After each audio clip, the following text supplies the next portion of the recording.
Good morning. It is Thursday. We're very excited. We have an awesome show lined up for you today. It's going to be a good day. Curt, you look excited, like all kinds of excited today. What's going on, man? Friday Junior! Woo! You know what? Today is Friday Junior. That means I can take an easy day today, right? Sure, yeah, man. Go ahead and take an easy day. Just take the day off. And take a nap. Yeah. No, we can't. We got a busy day today. That's we true. have a great show. We can't miss it. We can't nap. Ever we can't nap. Well, yeah. But I was going to talk if you were going to take that nap. If you need the rest, man, take it. I can? Self-care is important. Would you agree with that statement? Is self-care important? Oh, for sure. You gotta relax sometimes and take a deep breath in. What do you do to make sure that you are taken care of? Self-care. I check my adrenals and make sure my adrenals are taken care of. Okay. Dr. Choppa style, right? Choppa style. Speaking of Dr. Choppa, if you are on Spotify and you stream any podcasts or you stream music, I was listening to our first, August 20th, 2018. Yeah. And that's where our podcast starts, archived. Oh, man. Have you went back and listened to any of that? No. Is it bad? Well, let's just say it's not good. It's not bad. I see hints of how we got to where we are today.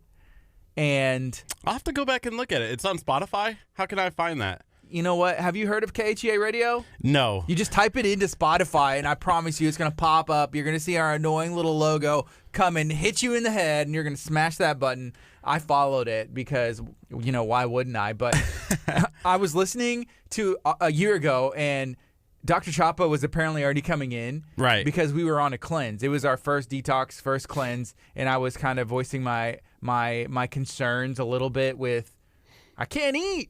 I can eat vegetables, and I can eat water, and that's about it. And also, it was the first day of kindergarten for my son.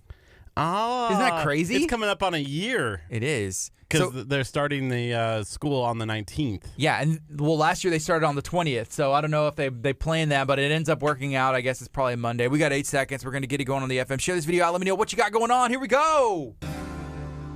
Good morning. This is KHEA Radio, 99.5 FM. That was Carrie Joe. The song's called Though I'm Not Worthy. This is Kickstart. I'm Gardy. And I'm Curt. It is 8:46 a.m. We're excited. We're going to be talking about the Bay Area Alliance for Youth and Families. Apparently, there's an executive board retreat. I saw Emily posted on her social media, which is awesome. And you know what?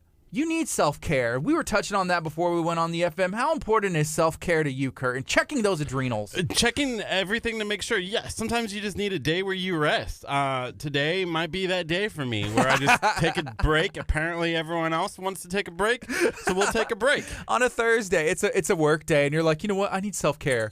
You call up your boss and be like, hey, boss, I think, I just need to take some time, maybe take a nap at my desk. They'd be okay with that, huh? Listen, they have in big cities on the East Coast, you can actually they have napping stations where you go in and take a nap. Really? You pay for a nap. Oh, that sounds like an awesome spot. I always wanted something like that at Astroworld whenever I was a kid. Whenever I was a kid and we went to Astroworld, which you didn't have the opportunity to go. I don't know what you're talking about. You've never heard of Astroworld? No. You've never heard of Astroworld? Okay, I've heard of Astroworld. Okay, so you've heard of Astroworld, It's a good song, right? Oh, brother. So Astroworld is legendary Houston. You think of Houston, at least for me, Astrodome, Astroworld. Might as well throw in the Houston Astros right there, right? So, as a kid going to Astroworld, we would be there all day. My parents were like, hey, we're going to go there when the park opens, and we're not leaving until they shut this bad boy down because it's Christian night, and they have DC Talk playing at the end of the night, right? They used to have concerts sometimes. And, Christian night was fun, but they would have, family night. But I ended up getting a season pass and going all the time when I was a little bit older and could go with my friends. But I always wished that there was a rest station, because if you get there so early, it's so hot. It's like, man, I just want to sit down and rest my feet.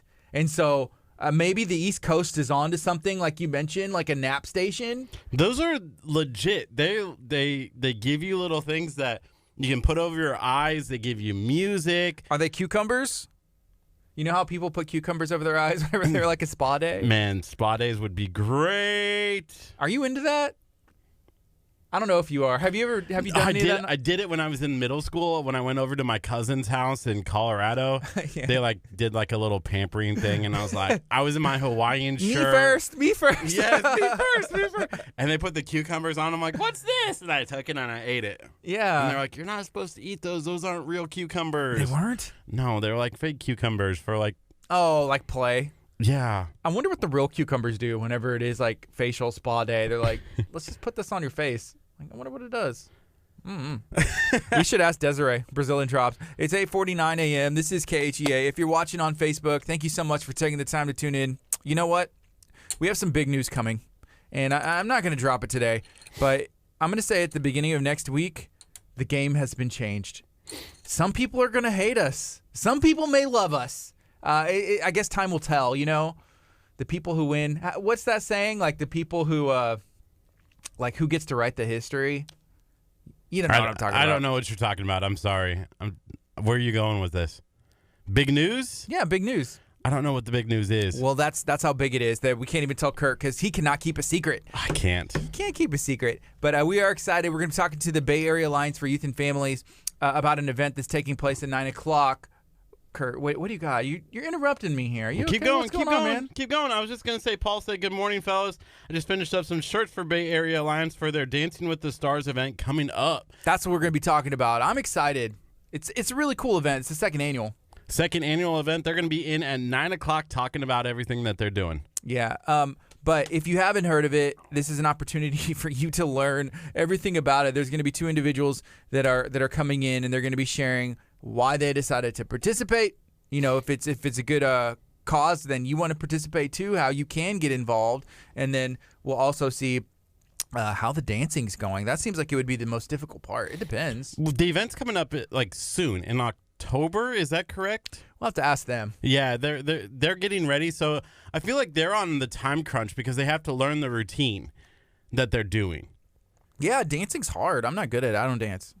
Yeah, so they're going to be talking about that. I'm excited. Hopefully, one of these years they'll actually pick both you and I to dance in the Dancing with the Stars. I would not do it. I would turn it down. I'll be like, I'll help in other ways, but I'm not a dancer. That's not me. Really? 100%. Yes, I would not do it. I can't dance. I would definitely do it. I know you would. You like even the though attention. I don't dance. I can't dance, but it'd be fun to do it, or at least try it. Yeah, and then after that, at the 10 o'clock hour, we are going to be talking about Sawyer Strong 5K. You know, what is it? Is this an event that you can attend? How can you get involved? And what is it going towards? So we're excited. It's going to be an awesome show. Right now, we have about 8 minutes, and then we're going to take a break and bring in our first guest with Dancing with the Stars Bay Area. Hey, you know, TV...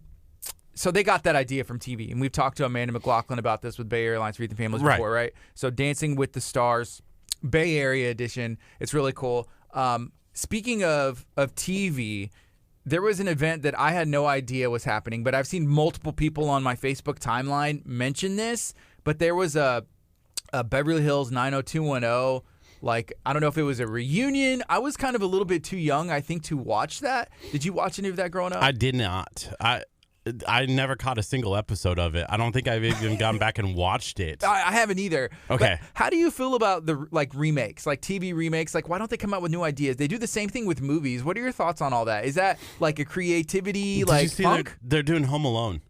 What? No, I did not know that. Yes, they did. Disney is doing Home Alone. So is it like Home Alone 4 or 5? I don't know, but everyone's upset because you cannot touch Home Alone. I remember 1 and 2 were really good. Then they came out with 3. Did you ever watch 3? Of course I did. It was terrible. It wasn't bad. It was one of the worst. Okay. It's not. Okay, 1 and 2 are perfect. 2 is number 1. They're great. Both of them are good. I think I like the first one better because the second one's a Christmas one, right? They're both Christmas ones. Well, okay, they're in New York. Yeah, one's in New York and the other's in Chicago. Yeah. Like the suburbs of Chicago. I like the first one better because it's like at the house. I like the second one because I thought there was funnier moments in the second one than there was in the first one. But everyone's seen the first one a bunch of times. Yeah, and then the third one, they had a new kid, and it was kind of like, okay, what's going on? And so I'm hoping they come out with the fourth one. They just like Home Alone 4. Why not? You know, might as well. Yeah, the fourth one would be interesting, but the guy who played the character in 1 and 2. Macaulay Culkin. Yes, he made a snap and he goes, "If I had to star in it again," and he's like sitting on the couch with some ice cream and a computer and a mouse, and he like looks super fat and he's like this. So it was kind of funny. He posted that as a tweet, like if they remake Home Alone, this is what he would look like in the movie. Oh. It was funny. It was hilarious. Well, they might as well just recast him. Soul. They're like, yeah, sign him up. He's one of those people who like you don't even know what happened to him after Home Alone 1 and Home Alone 2. It's very public. You can like Google search him if you really want to know. But he doesn't star in very many movies anymore. I watched him in some movies. He was in a movie called Saved, which is like not really the best movie. He was in that one. He was in My Girl. I can't remember. I think that was before Home Alone, but he hung out with Michael Jackson a lot. And then I think he had a drug addiction problem. And I hope he's doing great now. I've seen him in some stuff recently. He would still show up to some like red carpet events. It's crazy how just those situations happen. Hollywood can be brutal, and not just that, like anything can be brutal. Life can sometimes, if you get in a stressful situation, how do you handle it? How do you handle like all eyes on you or in fame at such a young age? That's really tough. Yeah. I've always wondered if you and I got famous somehow, if like we went all the way into the woodlands or something like that, then like how would we react? That's how you measure fame in Kurt's mind. Right there is the woodlands. Wow. How do you get there? Yeah, Kurt. Sometimes I feel like you can't handle what is put in front of you right now. Oh Lord help us if that happens. If we go on Monday, that would be nuts. If we went to like the woodlands, if all of a sudden we were like a KHEA radio, but we broadcast into Houston, what? That would be crazy. Happening Monday. Crazy talk. What? Yeah, I don't know. Anyways, we got a couple minutes left, and then we're going to be bringing in the Bay Area Alliance for Youth and Families, talking about Dancing with the Stars, Bay Area. If you have what it takes, maybe you're the star, and you want to be casted in next year's, hey, I think there's a nomination process. They're going to comb through it and pick the best of the best. But I don't know. That's one thing I'm going to ask. Like, how did you get picked? I think they were hand selected. Hand selected. I think they're all hand selected, which I'm a little upset with Amanda about because I feel like I should be in it. Like, I deserve that opportunity. I heard your name came up, and they were like, nah. Yeah, no isn't that ridiculous? I heard that, too. They're like, well, Kurt's name came up. No and they way. were like, no. We won't reveal our sources. You know what? They're on that executive committee right now. Hey, they're retreating. You know what's funny? Okay, what is a retreat? Like a definition? I feel like it's one of those things where you're out in the mountains. Okay. You have a lake or whatever, and you have that little big bouncy trampoline that you can jump on and jump into the lake. Okay. Almost Richie Rich style. Sure. Oh, speaking of Richie Rich, there you go. There's another Macaulay Culkin movie. Right? Great movie. So Great retreat. movie. Whenever I was in school, we would do these like camp like weeks, right? Right. Which was awesome. But they were retreats. And then one day, like our principal was like, we're not going to call it a retreat. We're going to call it an advance because we're moving forward. We're not retreating back. And whenever we go on these week-long camping trips or for the day or the weekend, we are moving forward. Wow. Teamwork. Isn't that? It's cheesy, but I kind of understand where they're coming from. Why can't people just leave things alone? Because there's a lot of power in what you say, what comes out of your mouth. Determines so much in your life. Like, speak positivity, good things are going to happen. You speak a lot of negativity, like, man, I don't know. Then you're going to have that. But what's wrong with the word retreat when you go on vacation? A retreat, you're moving backwards. We're not moving backwards. Even when you go on vacation, let's move forward. One of the words that I've really started to love, and it's an English word that I think is really kind of cool. It's the word holiday. They use it instead of vacation. Okay. Like in Europe, they're like, they went on a holiday. Right. And I'm like, what? They're going on their own holiday? And I thought that would be cool. Like, instead of next time I go on vacation, I'm going to call them, hey, I'm going on holiday. It's Kurt Casper Day. You're like, it's Kurt Day. That's my vacation. Hey, here's a comment from Sarah. What's up, Sarah? Shout out to Moms on a Mission, MOM. She said, wait a second. What's going on with that mustache? And she's not talking about me. I have zero mustache going on. Kurt. Is she talking about you? She said, I don't watch for a little while, and Curt has some creature growing on his face, and Gardy is all hostile with the bat. You know, life comes at you fast. You got to adjust. This is what you get when you don't listen every single day and share every day, Sarah. You need to be sharing and listening every day because who knows, maybe on Monday it's going to be completely different. Yeah, whenever Curt showed up with a mustache on the other side of the desk from me, I had to invest and buy a Louisville Slugger just in case to protect myself. What is wrong? Okay, I posted this last night on my Facebook page, and I didn't really get into it, but I feel like the mustache has gotten a bad reputation. Okay. Just because a couple people with a mustache made it look bad doesn't mean that a mustache is bad. Who are you talking about, like Hitler? I don't know. Wow. Who's the first people that come to mind? But what makes it creepy? We talked about this a little bit yesterday. My dad had a wonderful mustache. Well, maybe it's not the mustache. Maybe it's the person behind the mustache that brings Wow. Are you discriminating against my mustache? No, I said it's the person behind the mustache, which should be you. I'm not discriminating towards anyone. You brought it up. You've been rocking it, and if you like it, keep it. That's your decision. I can't control whether you have a mustache or not. But if people give you some feedback on how you look, maybe they're trying to help you. But it doesn't look creepy. I think it looks good. It looks very good, especially with the trucker hat. It just adds to the... That's not just any hat. That's a Nachos hat, man. Exactly. It's a nice an amazing hat with an amazing mustache. It's called Harry. Yeah. Here's a point. There's a comment says on Facebook, hey, it's summer and we're in survival mode. I was going to post. Let me see if I saved it. Yes. There was a middle school that said Fortnite detox begins at 8 a.m. on Monday. I saw that. Yeah, poor kids going back to school. Sarah, are you happy that your kids are going back to school? If you're watching on Facebook or 99.5 FM, just like speak it out into the world. We'll hear you. Are you excited for your kids to go back to school? Nod yes. Shake your head for no.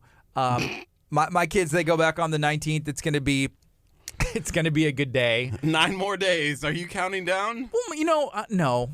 I'm gonna have to make sure that my son's up and ready to go, and then just getting here to the office and dropping him next door because he goes to the Christian school here at Abundant Life.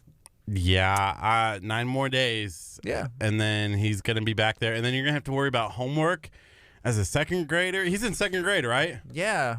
He skipped a grade. He skipped half a grade last year. It was a weird situation because he went into kindergarten last year. Really? This year he's going to second grade. So like halfway through the semester, we skipped him up, and he was doing good.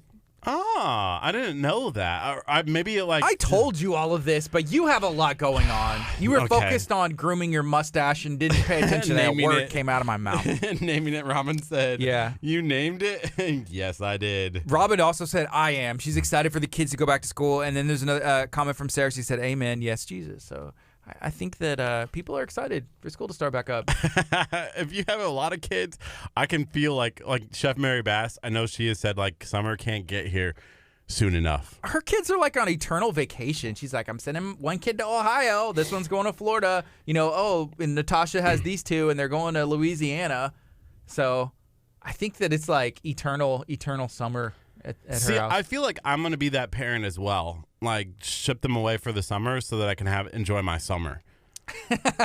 Summer break is for me, not for you. Right. But if they're having fun and there's really cool events and you keep them busy, from not getting in trouble, that's cool.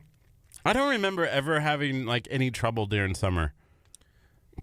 But that's weird coming from you because I've had conversations with you where you're outside like burning ants, like playing with matches, doing fire stuff, and you never got in trouble. No, but we had a group of kids in the neighborhood growing up until like I was in like 5th grade, 6th grade, and we would go and hang out all day. I've also heard that whenever you did get in trouble, that your dad were like, he's not in trouble. Don't tell him school. Like he would stand up for you and defend you. So exactly, that's what your dad is supposed to do, right? Your dad is supposed to be your #1 fan. What if you're in the wrong? Your dad still stands up for you. Yeah, but they need to correct you. I have to do that with my son all the time. He's wrong often, and I'm like, hey, stop. You can't talk that way. If you're at school, this is how you act. You need to do your work. No talking during class. Not coming up and be like, teacher, leave those kids alone. But can't you do that in the privacy of your own home? Not in the public eye? How am I going to talk to the teacher? How am I going to talk to the teacher in the privacy of my own home, Curt? You're asking some crazy questions. We got to take a break because we're going to be talking about the Bay Area Alliance for Youth and Families and the Dancing with the Stars Bay Area. They were here, and then Angel booted them out as he was setting up tables. So I feel bad. I felt horrible. This is KHEA Radio 99.5 FM. Taking a quick break on the FM, keeping it going on Facebook. Stay tuned. So let's go hunt them down. I see one is still in there. I don't bring see... her in. And then the other, I think it's Bo. Is that Bo, yeah. Bo had messaged and said, I'm running a little late, which is fine. Let's keep that communication open, and we'll bring you right in, sir.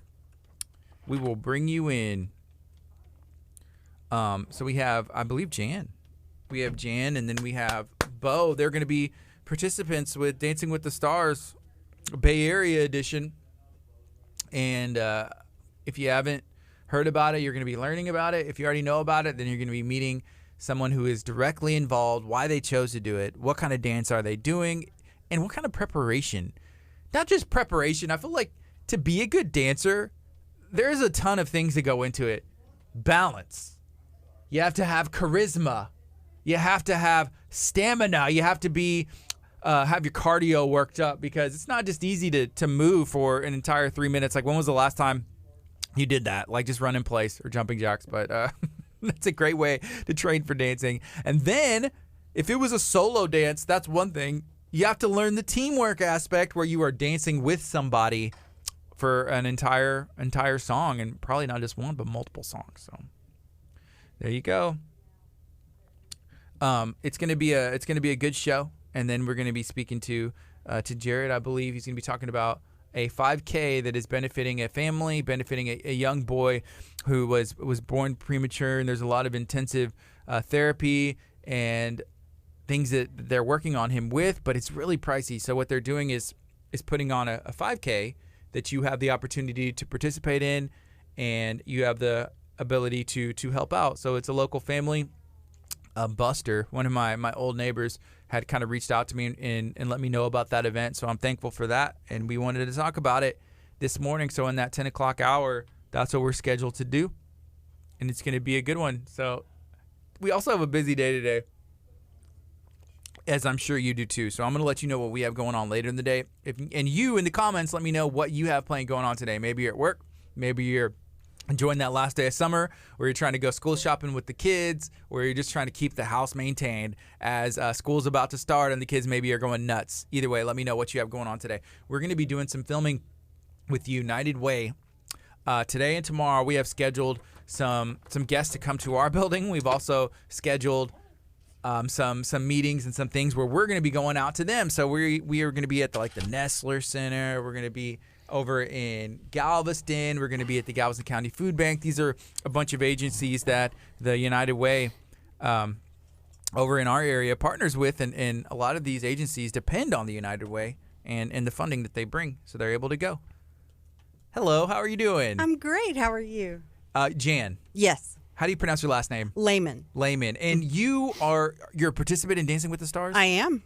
And what? How did you get picked? It was a hand-picking process, and they picked the best of the best, from what I hear. So how did that work out for you? Who approached you? Well, Amanda with Bay Area Alliance for Youth and Families actually heard me say last year at the event where I was in the audience, "Oh my God, I would love to do that." So they came and invited me this year to participate. That's awesome. It's been a blast. Yeah. So what kind of work do you do? Oh, I own an insurance agency in League City. The name of it is Harbor Insurance Services. We're in South Shore Harbor on Marina Bay Drive. So what do you provide? Like insurance for what exactly? Well, I'm an independent agent, so we have many different markets for personal insurance, homeowners, auto, motorcycles, RVs, boats, and we also do small business insurance for local businesses in the area.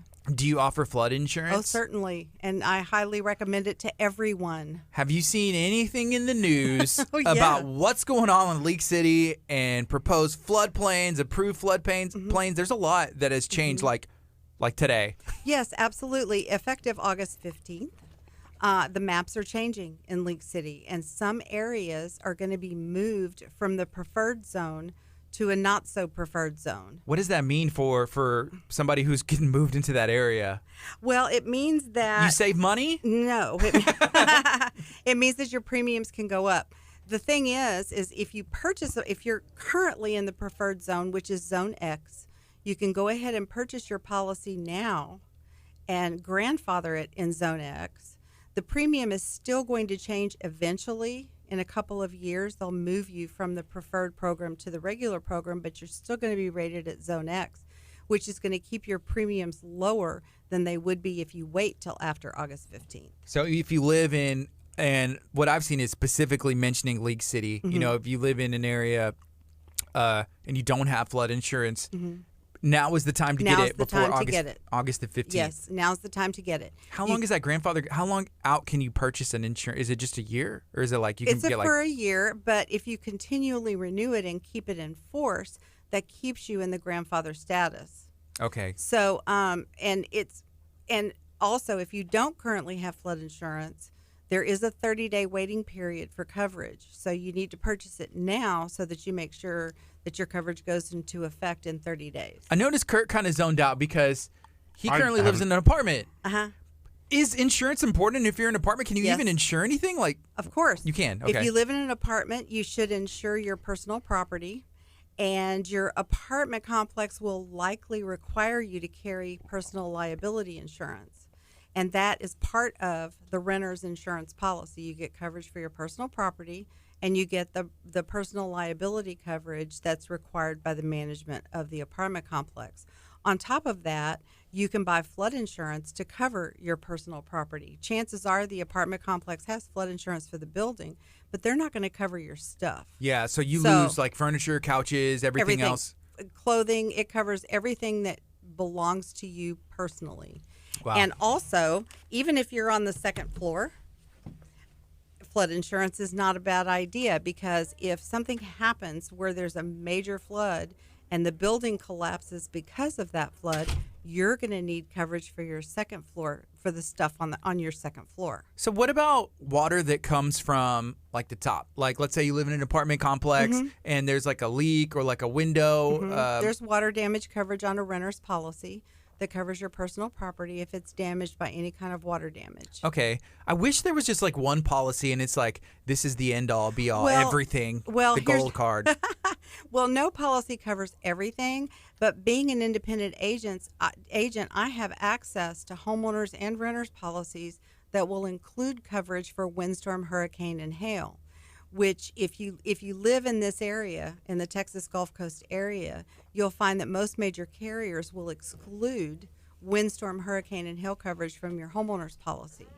But I have markets that will include that coverage on your homeowner's policy, and you won't have to buy a separate Texas windstorm insurance policy. Okay. But flood is always separate.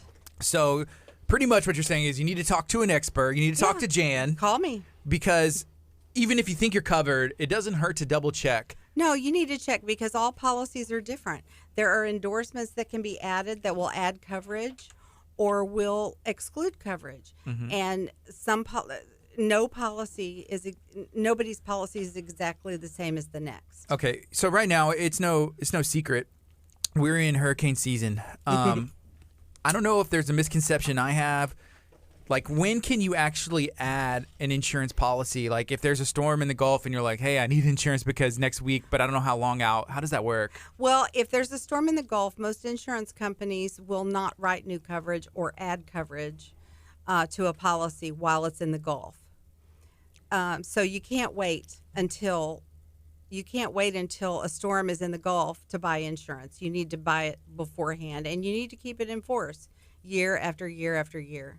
Okay. Just like you can't buy a flood insurance policy and in 30 days get coverage and then have a flood and then cancel your policy. You can't. It has to stay in force for a full year. Really? That's one of the things I learned with hurricane insurance as well, is as long as you have insurance before that hurricane was named. Is that correct? Well, even if it's a tropical storm, they name tropical storms. So once it becomes a tropical storm, we can't sell you any insurance until it's gone. Okay, gotcha. So and then on top of that, if you have damage and you don't have insurance, they're not going to insure you until your damage is completely repaired. Okay. So it's just go get it. I mean, it's peace of mind. I think of insurance as peace of mind and protection of assets. So, I have a house. I want to make sure that if something does happen to my house, it's going to get put back the way it was. And that's what insurance is for. Okay. Awesome. And then we have another guest who just sat down with us. Can you introduce yourself and let us know what your role is? Yes, sir. I'm Bo Rogers. I'm with the Webster Police Department. What's your role at the police department there? The chief. You're the chief? Yes, sir. Awesome. Very cool. So we got 30 seconds, and then we're going to go on the FM. We're speaking to Mr. Bo Rogers, and we have Miss Jan Lehman in studio. They are participants with Dancing with the Stars Bay Area. It's supporting the Bay Area Alliance for Youth and Families, which is a great organization helping kids in our area, just get some extra support. And we've been involved with them since earlier this year, but it's been fun. So we got 5 seconds, and we're going to go on and reintroduce you guys. Here we go. Good morning. This is KHEA Radio, 99.5 FM. This is Kickstart. I'm Gardy. And I'm Curt. It is Thursday morning, 9:14 a.m. We're excited. We're broadcasting live from the campus of Abundant Life here at KHEA Radio in Lamarck, Texas. It's going to be a beautiful day. It's been awesome so far, Curt. Yeah, it's been a wonderful day. We got a lot going on today. We're going to be out in the community filming all afternoon. So make sure that you go follow our Instagram, KHEA Radio, in order to stay up to date on everything that we're doing and get behind the scenes action. During this 9 o'clock hour, we're going to be talking about an event. It's the Dancing with the Stars Bay Area edition. We've talked to Amanda McLaughlin about this, and we've been able to check out like the past performance. This is the second annual. And so we have Bo Rogers in studio, and we have Jan Lehman, and y'all are both participants in this year's event, right? We are. It's very exciting. But was it easy? Who came up and asked you? We talked about this a little bit earlier, but Amanda came up and asked Jan. Who asked you? I think I was by default. I think somebody said no, so I was the second choice. And actually, my wife got a call from Amanda and asked, she asked my wife, hey, you think Bo will do it? And we were in the car going somewhere. Did she answer for you and say, like, yes, he'll do it before she asked you? No, she looked at me. She said, this is Amanda. She wants to know if you'll do the Dancing with the Stars this year. And I'm like, sure.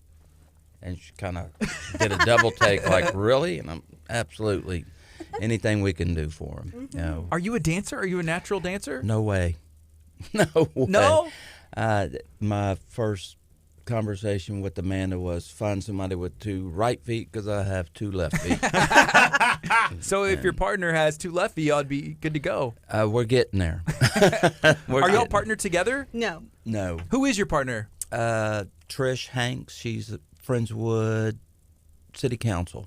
Okay, cool. And so you are with the Webster Police Department. You're the chief of police there? Correct. Okay. How long have you been in that role? The role as chief, almost 2 years. I've been with the department for 26. 26 years. All with Webster Police Department? Yes, sir. Okay. What is it that made you want to go into law enforcement?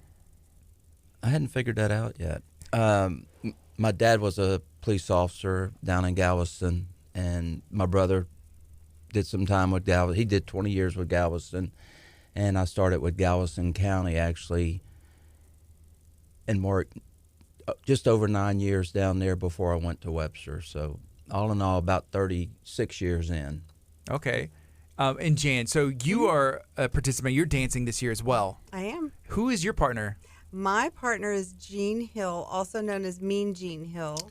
He's a local boxer. Okay. So I've talked about this a little bit with Amanda. I think you all have to be the favorites. Mean Gene Hill, like to be a boxer, you have to be light on your feet, good footwork. How has it been going so far? It's been going good. We've been having a really good time. The instructors are awesome. They are. From Fred Astaire Studios in Pearland. And Daniel and Mariel have been really helpful, and we've had a lot of fun with them. So it's been a really, really fun experience. Are you a natural dancer? Is that something you've loved to do for a while? I love to dance. It's just that I haven't done much of it since I was in my 30s. So it's and also I've never learned a routine before. I just dance. In fact, my father, when I was little, taught me how to follow a man. So that's how I learned how to dance, was from my dad and learning how to follow the moves and everything. So I used to do all the country western dancing back in my 20s and 30s. And so I haven't really gotten to dance much since then. And God bless my husband, Norm, because I've told him after this is over with, we are going to start doing dance lessons and going to dance. Because it is the best exercise, and it's the only exercise I enjoy. You know, there is a dance class that takes place every Tuesday at Walter Hall Park. Right. Is that kind of... Are you guys getting secret lessons in there? Oh, we're not getting secret. I don't know if there's secret lessons in there or not. I don't know what we're gonna do, but we're gonna find a place where we can get some lessons and learn some steps, and then we're gonna find there is a local organization that has dances, I believe, once a month at Walter Hall Park. If it's every Tuesday, that's even better. Yeah, it's the whip dance class. You Ooh. learn how to salsa. And Okay. there's like 3 levels, so there's beginning, advanced, and expert. I did a story on it a couple of weeks ago. Well, I guess before I went on vacation, and it's really kind of cool. You're gonna have It's to give me every the information. Tuesday, I think at 6:30, 7 o'clock, and there is a registration fee, but it's like a yearly fee. I think it's called Whip Dance Class. Sounds fun. I'm gonna have to go It's- because I want to learn how to whip. It looked like so much Yeah. fun. You when gotta I was learn how to there. nay-nay. Yeah. To whip a nay-nay. No, There you go. okay. Yeah. Okay, so you mentioned, you do enjoy dancing, but for you, what is that main difference? And it seems like there would be a lot between like, hey, this is a routine and this is just like enjoying. Is it less fun or more fun? It's more challenging, but it's fun. And I'm just looking forward to the day when it all clicks in and we can just have fun doing it. Yes. So it is a learning curve for sure, learning a routine, definitely. Okay. Definitely is, and they have patience. They're They so have nice. a lot of patience. The Daniel and Mary, instructors, yes. they're very nice. How many routines are y'all learning? Just one. Just the one dance. The one routine, and Thank is God. it different styles of dance? Like what's your style, sir? What are you doing? We're Is it? I just do the steps. You're like, yeah, the cha-cha's in there, and Ah. another. I don't know what the other dance is. yeah. I'm Okay, just so it's a trying to mixture. learn It's a the- couple. Like, okay, it's a Right. little bit of cha-cha, then switch it up to something else. Right. Okay, and do you know what yours is? Ours is mostly a cha-cha. Okay, that's awesome. Yeah, the fringe will be flying. What about like the attire? Like, what do y'all get to wear? Because it's a whole get up, right? Yeah, Right. well, you kind of find your own They're- costume. I think they're putting together costumes or suggestions, and they're supposed to send them out. Okay. They want, to go with the music or the routine, something that flows with it. Are you guys gonna be like costumes in like a hot dog suit or like a hamburger suit, or are we talking like something fancy? Well, fancy. I've already put together my costume, and I have a friend of mine that's going to help me make it a little bit better. But I have pants with lots of fringe on them, and there will be a top with lots of fringe. So the fringe will be flying Okay. for sure. So Webster Police Department, I'm sure there's always a lot going on. Oh, You- yeah. You know, and that's a very busy area. I see stuff happen in the news all the time. One thing that we've talked about with Amanda, there's like the medication like take backs. Yes. And that's something I think we've even been to your building or one of the police departments there where they were having an event. Can you share anything was about that ribbon cutting at our facility maybe a month ago? I think it was a different one. Or that- Were we at Webster PD whenever we went and participated in the medication take back? It was earlier this That was year. at but the fire department. Yeah, well, it was. I think one of those. The entire take back day where there were like Right. multiple locations, but you guys actually set up a location now where you can drop off medication every day. Yes, we have a permanent drop box in Why- our lobby. Why is that important? Well, it keeps it off the street, keeps it out of the hands of people who don't need it. They put it in the drop box, and then at the medication take back, we'll take it over and drop it off. Yeah, whenever I think of, like drug issues, I don't think of medication. Like, oh, they got that from the pharmacy, from the doctor. It was written a prescription maybe at one point. I think of, like other drugs. It's like, man, that's really bad stuff, like heroin, cocaine, that kind of stuff. Right. But is that a big issue, medication? Sure, prescription opioids are a big deal on the streets. Do people, I guess, have them and then they just don't know what to do with them, or they give them away, or they get stolen? I mean, how does that become an issue if it's prescribed from a doctor? That's Well, it's left around after they're finished using it, if there's any left over, and yeah. a lot of people flush them and then strongly discourage that because it goes out into the bay. Oh, wow, yeah. So that permanent box to drop off, is that something that we probably need more of, locations like that? Sure. Yeah. That'd be able to be a big help, I think. Sometimes people don't realize, even if you have a kid, like, and Amanda pointed out a situation like if you are selling your house, medicine cabinets, people are coming in with a realtor to look, there's nothing wrong with looking, and then, they take medication, and it's just it's a big crazy cycle, so getting that stuff off the streets is very important. Yeah, one of the things that I thought was crazy was just how many people showed up for this event that was put on by Bay Area Alliance for Youth and Families to drop off medications. Is it a big issue, I guess, in the Webster Clear Lake area? I think it's a big issue everywhere. It doesn't. It's not necessarily part of or we're not singled out as the only area with the problem. It's KHEA has drug medication take backs. I mean, all kind of agency, Friendswood, they all participate.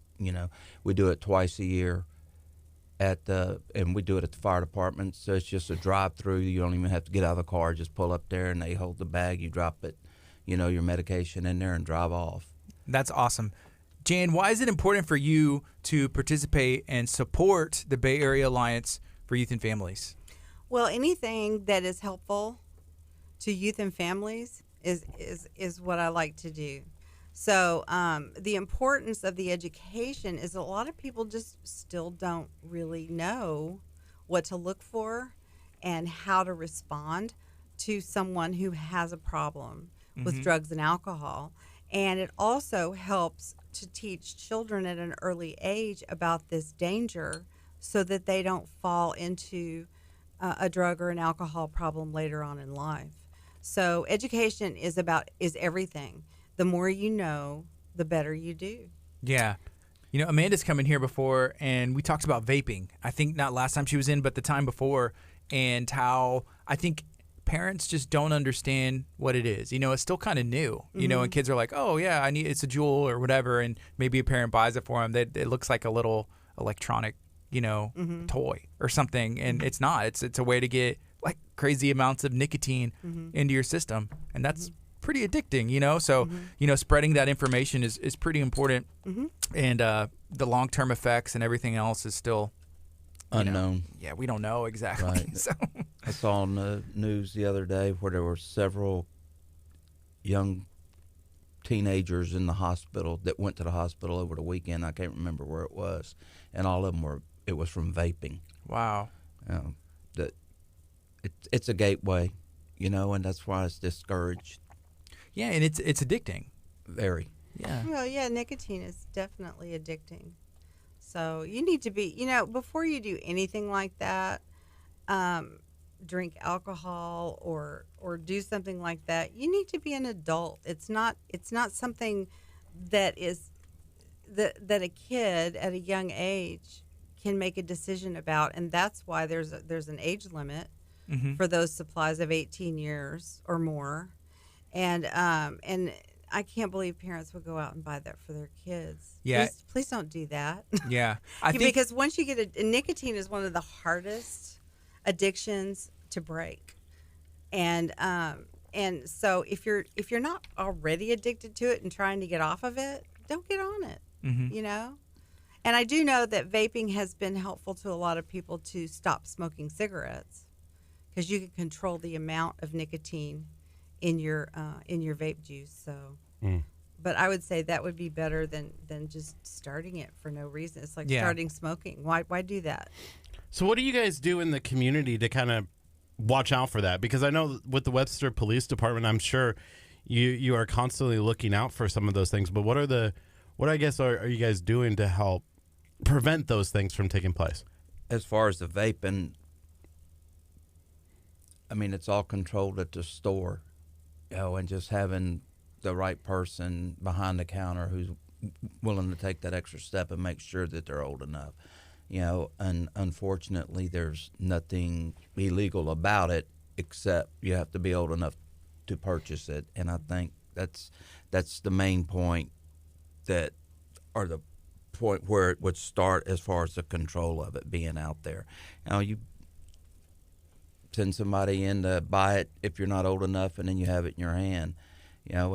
Like you said, some of the things look like, some of the vapors look like jewels or something. It's hard to tell. So what kind of trouble can you get into? Like if you're young, you're underage, and then maybe you have an older brother who's like 18 or a friend who's old enough, is that a serious crime? Like you send them, can they get in trouble for doing that?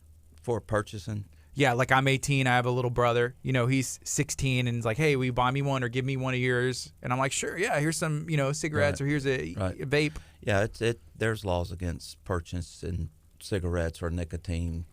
So you can get in some big trouble for that. Citations. Okay. Cool. I do want to switch things up a little bit and maybe get away from this. Jan, I heard some stuff. Speaking of getting involved in the community, a year ago you did something kind of interesting and, I guess, cool. I'm going to show you a picture of me, and I have a feeling that you know a little bit about something like this. Absolutely. Can you tell us a little bit about that? Yeah, there was an event. There was an event that benefited St. Baldrick's Foundation, which is a foundation that raises money for cancer research specifically for children. And there was an event called Brave the Shave. And so I entered into the event, and I had my head shaved. And we raised money for St. Baldrick's Foundation. You shaved off all your hair? All my hair. I told him I look like him. He looks great. I know. And I got to tell you, it is the most comfortable I've ever been in my life. It was a beautiful, breezy day. And once they got all the hair off my head, I had brought a cap to wear. To heck with the cap. It felt so good to have, and it felt good for a long time. And I even bought a wig to wear. I wore it for less than 2 weeks after I had my head shaved and said to heck with it because it was itchy and uncomfortable and I didn't like it. Yeah. So I went around bald for a while. Did you save time in the mornings? Did it shave off some routine time? Yes. Every morning I do my hair, I think, gee, should I shave my head again? Save money on shampoo. Everything. Wow. Everything. It's a win-win. What is the cause? Like, what is the foundation that you helped with?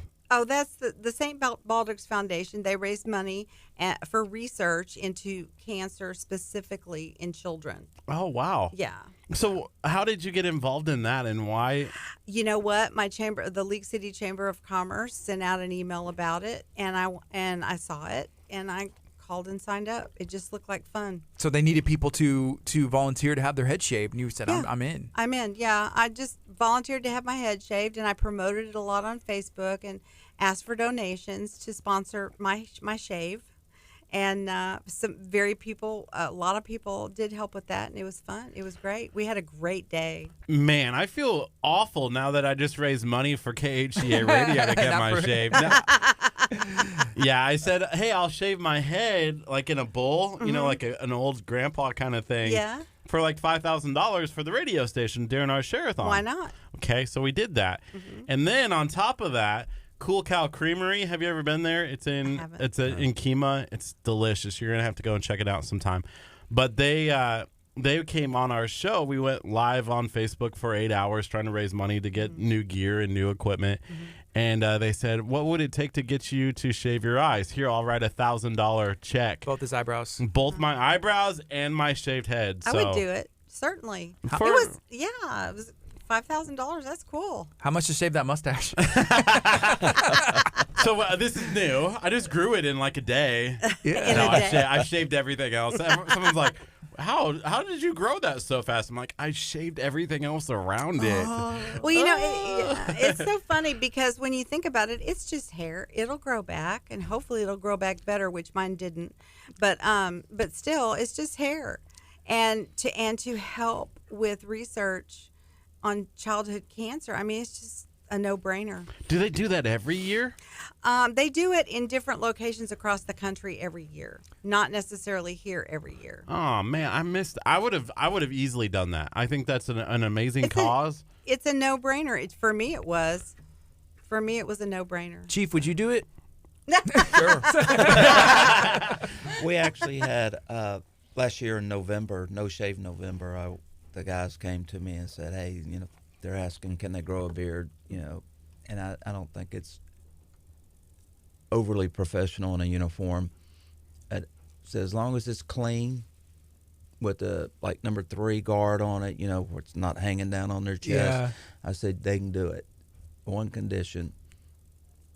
They said, okay. I said, $100 a piece, whoever wants to do it. And at the end, however much money is raised, the Police Officers Association has to match it, and we're going to give it all to St. Jude. That's awesome. Yeah, and we had quite a few officers participate. Mm-hmm. Quite a few. We was able to give St. Jude, they sent a rep over to the police department for a photo op, and we donated the money to them. It was real nice. How important is that for the police department to give back to the community like that? Oh, I think it's very important. Very important. We try to give back in every way we can. We had a safety fair that we put on in June, which we won't do again next year because it's too hot. Yeah, pick the fall. Typical Texas, right? And it was no cost. We had chip beef sandwiches and chips and drinks and Kahlua ice or something like that. Came out and did snow cones and stuff like that. It was a fantastic event. We recently went and bought out a couple of Office Depots, and backpacks, and put school supplies in them and took them over to the elementary school for, to use at their discretion and give away to, kids who are, our families who don't have the financial, or not in a financial place where they can go out and buy backpacks. Yeah, that's an amazing cause. It's so important for people to give back to your own community. A lot of times we get caught up in our own daily routines and other stuff, but if you're able to, why not? Why not try and find a cause and something you're passionate about and see if you can make a difference. Mm-hmm. Right now it's 9:34. This is KHEAradio.com, 99.5 FM. Speaking of Chief of Police Webster, Bo Rogers, and we have Jan Lehman in studio. Can you mention the name of your insurance? Harbor Insurance Services. And there's a lot going on right now. I know it's hurricane season, and we've been talking about some of the events that are going. And we did a video for the city of Lamarck in their hurricane huddle and their emergency management department. But it's important, in League City and in our area, there's a lot of stuff shifting with the way our floodplain, and I think even the surges. I saw one of my neighbors was posting about that because it was like, well, our house didn't flood, but now I'm in a floodplain. It's like, well, they judge it on surges. Can you share anything about that? Well, all I know is they do it based on, there's a base flood elevation for each area, and they base your rates or flood zone on where you are in comparison with the base flood. Okay. As far as the surges and all, I don't do any of that. I just know that I have to use, each Follow house the charts. I have to look it up. I have to find the flood zone for the house, and I have to come up with a rate for the flood insurance for that. And most mortgage companies, if you're not in flood zone X, that's the preferred zone. If you're not in flood zone X, most mortgage companies will require you to carry flood insurance. So those things are important to know when you buy a house. Where is it? And how likely am I? It's interesting, too, because the preferred zone, like I said, is flood zone X, but 25 to 30% of all flood claims happen in flood zone X. A lot of homes in League City that were in flood zone X flooded after Harvey. So, you just never know. You just never know. All right, we're going to take a quick break on the FM. We're going to keep it going on Facebook. If you have any questions, if you have any thoughts, feel free to let us know. Coming up next, we have Bethel, Greatness of Your Glory on KHEAradio.com, 99.5 FM. If you haven't downloaded the KHEA Radio app, make sure you do that right now because you can stream us from anywhere in the world. Somebody was just asking me how they could get onto the app, and the member benefits is the easiest way to make sure that you have the KHEA Radio app. It's easy. Just search KHEA in the Google, either the App Store or Google Play. It'll pop up, and you can stream us. Here in a couple weeks, the plan is to be able to stream the video from there as well, but you can go knock out the member benefits and save some money at some awesome local places. Very cool. Yeah, I just sent FOSS 17. Have you guys ever been to FOSS 17 yet, by chance? They're at NASA, or no, Bay Area and Highway 3. It's right next to. There's a comic book store. No, I don't. Bedrock Comics. Bedrock Comics. Yes, sir. Yeah. Yeah, it's a good pho restaurant. It's really, really good. FOSS 17 is what it's called. They're one of our partners here at KHEA Radio. Are you a fan of comic books? No, sir. You just know where the comic store is? Actually, in Webster, I hadn't heard of the restaurant, but when he mentioned the comic book, I'm like, I know where that place is. Yeah, it's new. It hasn't been there very long at all. But yeah, there's that Bedrock Comics, and then that strip right there, and then they're on this one. If that's an L, they're like over here. Right. It's really nice in there. There used to be a big restaurant there on the corner that closed down. I can't remember the name of it. In the strip? Yes. On that far south corner. Mm-hmm. Then I know where you're talking about. Yes, sir. Yeah, they're just a little bit further north, probably a couple doors down from that one. So Webster, the first time I ever heard of the city of Webster, like one of my buddies was like, I live in Webster. I'm like, that's a city? Like, what's going on? Because it's not like, is it a small city? Like, how many people technically live in Webster? It is a small city. The bedtime population's around 10,000. It's about 7 square miles. It seems like it's mainly business. It's 80% business, 20% residential, but our service population jumps up to close to 200,000 during the day. Because so many people are driving through and visiting the businesses, and there's a lot that goes on. Does that mean it's busier for you guys with there being so many 80% businesses? Oh, yeah. I'm sorry. Yeah, take your time. Excuse me. Yes, it gets very busy during the day. With all the commercial. We have a bunch of NASA support with some of the businesses that build the parts for NASA and the shuttles and now not the shuttle anymore, but the rockets and stuff like that. USA was a big part of the community until they closed down. We have, I believe, part of Boeing's down there building engines and stuff like that. But, yeah, it gets real busy during the day. 45 corridor stays pretty busy. Yeah, the construction over there, has that what has that meant for the police department? Is there like some accidents and stuff? The main construction on 45 is down in Leak City now. They finally finished with Webster about a year ago. It looks so nice in that Bay Area corridor now by Baybrook Mall. Sure does. Looks so nice. Yeah, it looks real good, and I don't think they'll ever finish. I don't know when they're going to stop. I guess when they get to Galveston, but then they'll find somewhere else to start over. I'm sure. Again. Yeah. Add another lane. Right. Next year they're supposed to hit up where we're at. Like that's the plan. They haven't said when, but like that's the next year 2020. They're coming all the way down here and doing, moving exits and underpass over all like they've been doing all the way up. So it'll move down. And the good thing about here is that there's a lot of land. And so like over in Webster, like it's like, hey, how do I get to the mall? How do I get to all these businesses? Over here, there's not that much yet, but there's a lot of opportunity for growth. So I think we'll be okay, hopefully. Well, we're pretty much landlocked down there. As far as our city limits, we can go up. Yes. Is about what we have left. We have some development going on around the new Costco and where American Furniture Warehouse is, but outside of that, we're about done. Is that brand new American Furniture Warehouse? Yes. They're building. It's humongous. It's huge. Have you seen that? Yeah, I know. It's massive. Right next so to Top big. Golf. Yes. How are they going to fit furniture in there? I mean, it's so... They'll fit like one piece. Like just one piece or two. Like, that's all that can fit in I was that big confused. I was store. like, they must have the warehouse manufacturer. They're like, there's people building furniture in there. I was like, why is it so big? It's huge.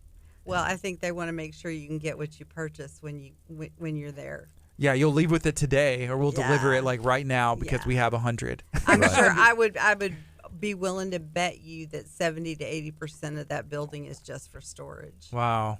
It's a distribution point as well, I believe. Okay. So it's actually broke down into 2 sections, and one's a distribution point. I hope I'm not misspeaking about this. but from what I understand, one portion's a distribution point, and the other one's like a showroom. Okay.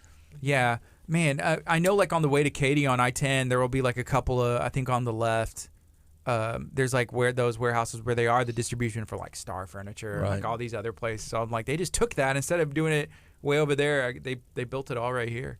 But it's weird. Well, shopping for furniture is different because a lot of people like to shop online. You know, and Amazon has, you know, put a hurt on like the books and albums and CDs and stuff. But furniture, there is something about like I can touch it and I can leave today. You know, I'll buy this couch on the internet and they're going to ship it. This isn't what I wanted, you know. Yeah. Right. Well, and nobody likes to wait 6 weeks for something. Mm-hmm. So if they have a distribution center in every location or at least equally distanced from each other, then you'll get your furniture faster. Okay, cool.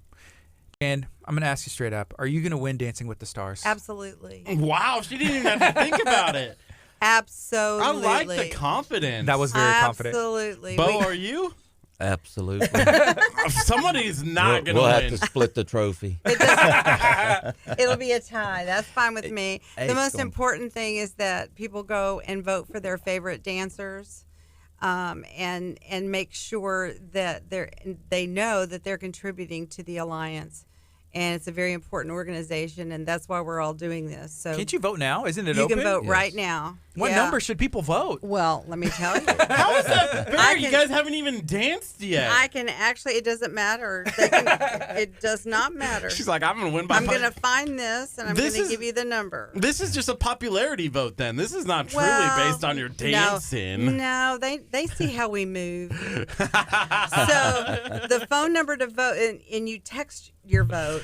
You text the number of the couple. What's your couple number? 5. Okay, you can text 5 for the Chiefs couple, or you can text 6 for Mean Gene Hill and Jan Lehman to the number 281-853-9041. Does number 1 have an advantage? I feel like 1, it's just like easy. I don't know. I saw that. I forgot what Yeah, the rankings number are. one's in the lead right in the lead now. right now, but that doesn't mean anything. Right. Because some people are sandbagging their votes and they're not going to vote until the night of. I would wait for my vote. I don't want to vote until I see the dancing. Well, okay, but the point is that your vote sends money to the Right. Bay Area Alliance. And that's the most important thing to remember. You're not just blowing $10. You're giving it to a good cause. Absolutely. And the Bay Area Alliance, I can't say enough about them. They're just good people. Their heart's in what they do. Mm-hmm. And their interaction with the kids. They have a group at the high school, Clearview High School, called Salsa. And I'm not going to butcher the acronym. I have no idea what it's for. Sounds delicious. But Yeah, it does. Amanda and Jennifer, I mean, they're all in. Everybody over there. It's a great organization, and to the point where Friendswood has just started a salsa group off of a grant that they received, and That's so awesome. They'll have it in their high school as well. But Yeah, we were at the end of school year event that Bay Area Alliance had, and I think it was Becky Day and her husband were honored for Right, helping right. being a part of the salsa program, and it was really cool. That was a great event. I love going to those monthly meetings for multiple reasons. no, I was disappointed that they stopped doing it during the summer. I called Amanda. I'm like, You're not the only hey, one I hadn't gotten an email about She said, we don't do it in the summer. because they're moving I'm offices. like, what? Yeah, they already know. You know what? I was just about ready to say, like, I'm a little perturbed right now with Amanda and the Bay Area Alliance, only because they went on this retreat, and it was an executive branch only retreat, and we didn't get invited. And I feel like she sent you guys here because they're on that retreat, and I'm just a little perturbed. We don't even know what they're doing or where it is, but it sounds All amazing. I'm picturing is like on The Office when they're out at the lake and having a great time, and they're playing. Laying in a hammock. Yeah, and here we are working, and they're out playing. Well, they deserve it. They work so hard, and they work. They don't have hours like I do. I have 9 to 5 hours, and they're always on in the morning and in the middle of the day, at night. They're always working hard. So I think a retreat is a nice thing for them. We should wish them well on their retreat. Yes, Gardy, can we have a retreat as well? We don't know. I want a retreat. Why not? I know. Like, we just need to, we just take a break for like a week, and we go to the lake and have a campfire. For a week? Yeah, S'mores. put on the tapes. Do You just let it run, yeah. Yeah. Do they call them tapes anymore? We don't have any. I'm so old. I don't even know how we would I'm do so it. old. You know, my father was a DJ Really? before he married my mother in Winter Haven, Florida. And then he married my mom, and they moved to Rosenberg, where he was a DJ in Rosenberg. Like Rosenberg, Texas? Yes. That's cool. Yeah, that's how they got to Texas. Okay, what kind of stuff? Like DJ radio? Yeah, it was DJ radio. I think it was local top. That's awesome. Yeah, the top 40 or whatever. The top 40, whatever, all that. Yeah. So, like being young, did you get to go like experience and watch any of that? No, I was too young for that. In fact, I'm not sure if he wasn't still a DJ when I was born.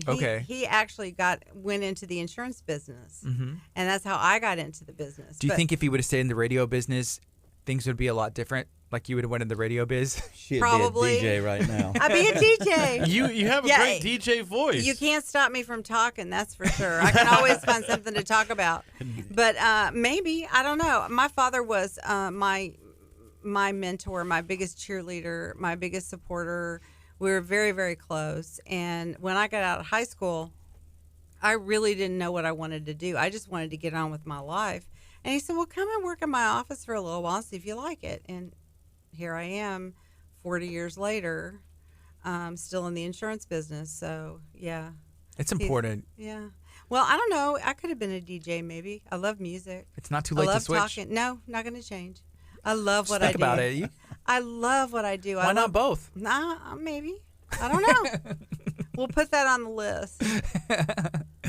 Yeah, just in case you don't have enough going on. Man, dancing, we were talking about this. I don't think I can do it. I'm not a dancer. I would just rather like help promote. Curt, he says he's not a dancer, but he likes attention. That's the mustache. Well, then he's a dancer. He is a dancer. Exactly. I think anybody is a dancer. I think if you can keep a rhythm and move your feet to the rhythm of the music, you can figure out how to dance. It just takes a little help. I like providing the music. Like I'll press play and then, the people can dance. Well, do you dance in your chair? No. You don't? Not necessarily. I do a lot of chair dancing. I can head bob, but no. I just watched that dance move that I just did, and it looked good on camera. There you go. That's all that matters. We should get Amanda to invite you next time. And then I can dab. There you go. There you go. See, I heard, and this I've heard this. My name came up as a contestant, and they nixed it. Somebody brought it up and said we want Curt, and they're like, no, we can't have Curt. There was a hashtag never Curt. Yeah, and I was like, are you scared to lose? No. Like that's what it boils down to is that they can't handle the Casper. Never Curt. I like this. I'm gonna make that a thing. I'm gonna ask Amanda about that. This is interesting. She's gonna be like, oh yeah, hashtag never Curt. They're like, Jen, did you want to lose? Like we did this to protect the integrity of all of our dancers. We got to give them a chance. No, maybe they knew just like the mentality that he has that he's displaying. Well, I I think his personality is perfect for dancing. See? Oh, yeah. And plus, I already knew about the Bay Area Whip Dance Club, you know? Like, come on. Yeah, thanks for that information. I can't wait. Yeah, Tuesdays, Walter Hall Park. I believe it's 6:30. Earlier, I put the website on this post on Facebook. So if you wanted to go back and look for it, you can. Certainly. Could we get a preview? Can anybody like get up and show us like maybe a portion of the routine? Hey, Chief Roger. My part's so easy. I had to have the easy part. Easy enough to show us? No. Okay. He's doing telling us hard no. to spinning and all that other stuff, and You want to the get up? twirls. And Yeah. I don't know all that. Do you want to get up stuff. and just do a basic cha-cha together? Sure. You know how to do Hey, that. I'm gonna put Otto back on. Let's do it. Let's do it. Come on. Yeah. Do I need to move You gotta watch the headphones. And Or wait, the headphones are gonna stay on. This is even better. They're gonna keep the headphones on for this. It's not hard. And Okay. It's not too much. Okay, let me see. Hold on, we gotta get video. Okay. I wish I had my wide angle lens on. There you go. Okay, ready? Here we go. Now cha cha, real smooth, y'all. Turn me. Whoa! Oh, we got headphones. Yay! Okay. Oh, I got it. Thank you so much. That was. Hey, that was awesome. Get all tangled up here. So we're talking. It's fun. It's so much fun. It is fun. We're getting a whole bunch of love reactions on this, so apparently the viewers love it as well. Talking about Dancing with the Stars, Bay Area, and how it's supporting Bay Area Alliance for Youth and Families, great cause in our area. And so that was a little preview. When is the event taking place? September 7th. September 7th. Okay, it's coming up quick. At South Shore. Yeah, it's going to be at South Shore Harbor Resort in the ballroom. All right, so we got 15 seconds. I'm going to go back on the FM as well, so that way we can remind everybody one more time, and then we're about out of time. So here we go. Good morning. This is KHEA Radio, 99.5 FM. This is Kickstart. I'm Gardy. And I'm Curt. It's 9:53 a.m. on a Thursday morning, and we're talking about the Bay Area Alliance for Youth and Families, specifically an event that's coming up in September. If you are not following KHEA Radio on Facebook, if you're not sharing this video out, you just missed an awesome dance routine. It was amazing. By our two guests. We're going to post it on our Instagram later, so you'll have the opportunity to check it out. They probably don't get out of the room too much. They probably don't get out of this room too much. They probably don't. We're in here, let's see, 2.5 hours every single day, 5 days a week. Well, just don't watch any dance videos and you'll be good. So can y'all remind us one more time, the name of the event, when it is, and how somebody can vote or find out more information? Okay. Bay Area Dancing with the Stars. It's September 7th. September the 7th at South Shore Harbor Resort. I believe if you go to the Dancing with the Stars Bay Area Facebook page, you can still get tickets. And also you can text your vote. There are 6 couples. I am coupled with Mean Gene Hill, the boxer from Dickinson. And I'm coupled with Trish Hanks. She's from Friendswood. She's city council, and she's retired superintendent for Friendswood ISD. wow. Awesome. They're couple number 5. Gene and I are couple number 6. You can text your vote to 281-853-9041. All right. It's And if gonna be you a want to, great event. it's going to be amazing. It's Last gonna year be was so fun, much right? Fun. Yeah, Yes. last year was a blast. Did you have the opportunity to attend last year, Chief? Yes. Yes, my wife was one of the dancers. Oh, cool. Who did she dance with? She actually danced. She was supposed to dance with Mean Gene Hill. Gene, and he had something come up. He wasn't able to do it, so she actually danced with Daniel, who is the instructor. And she won, didn't she? Yes, she did. Yeah, she Is won. that fair? Dancing with the instructor? I feel like he'd be the best one out of everybody. That's pretty cool, though. Yeah. Well, it was a great dance, and that she won, and that's awesome. And the most important thing again is that Bay Area Alliance got all of our financial and mental or emotional support. Yeah. And I think they exceeded any expectation that they had for last year, and really great event last year. Yeah, and it became an annual event. Last year was the Right. first event, and so now it will be an annual event, and it'll be exciting to see who the dancers will be every year. And this year they're dedicating everything to Chris Reed. Right. So it'll be great. Chief, are you feeling some pressure from last year with your wife having won and you coming in and she set keeping it going? She set the bar pretty high. I don't know if I'm going to be able to. Is she helping you practice? No. What? Is she saying, No. like, you better come home with the trophy or you're sleeping outside? Like, kind of thing? Yeah, kind of, but It's not good to compete with your wife. No. No. yeah, I'm going to let her keep that. Yeah. She just wants to keep the legacy going. You But- know, like, hey, this trophy. I see this like playing out in my head here where you're like dancing and you're winning and the whole crowd is like, go, Bo. And then you're like, I can't win because of my wife. And then you accidentally like trip and fall during the act, like, that's a good possibility, I but it see probably it. wouldn't be an accident. And then it's like that sad moment, like, I did that for you, honey. Wow. So, hey, we're out of time right now. Is there anything else you'd like to share while you're here today? No, kudos to Bay Area Alliance for putting this on. Like I've said before, they're a great organization, so vote early, vote often. Absolutely. The more the better. And then come and join us at the event and have a blast. It's a great cause, great organization. Thank you to Amanda, and thank you guys for coming in today. We appreciate Thank you. This was We fun. enjoyed it. Thanks so much. This is KHEA Radio, 99.5 FM. All right. Okay, so now you ruined my hair for the rest of the day. Shave it. Yeah, I say that's the other option. Well, it's almost shaved. I went and got a haircut last night. She did a little more than I wanted her to. Oh. But it'll grow back. That it will.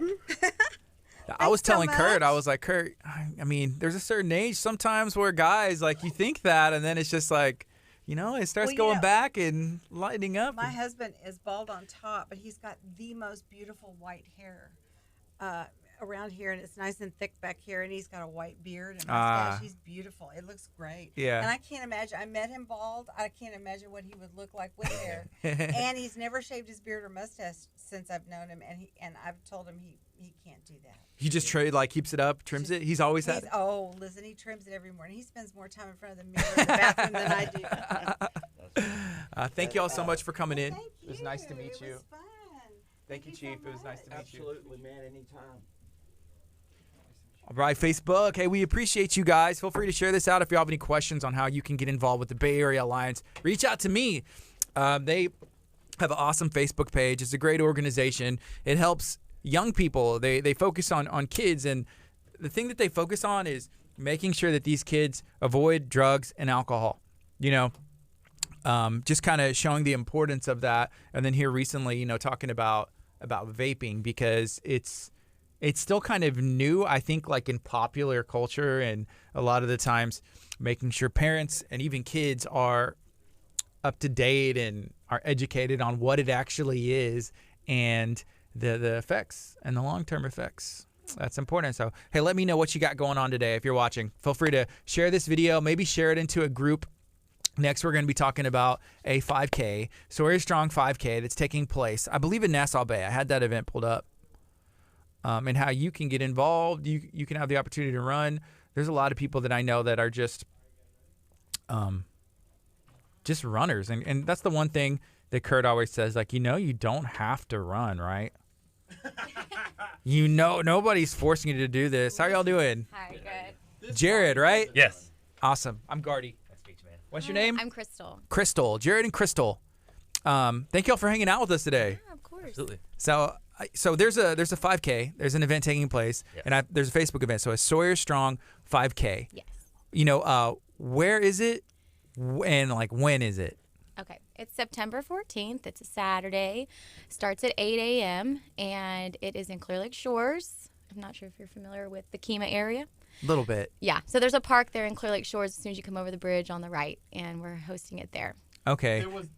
Sorry, I turned your. Sorry. There was a major event there just a little bit ago for the city of Clear Lake. So, really? yeah, it's a beautiful park. Isn't it?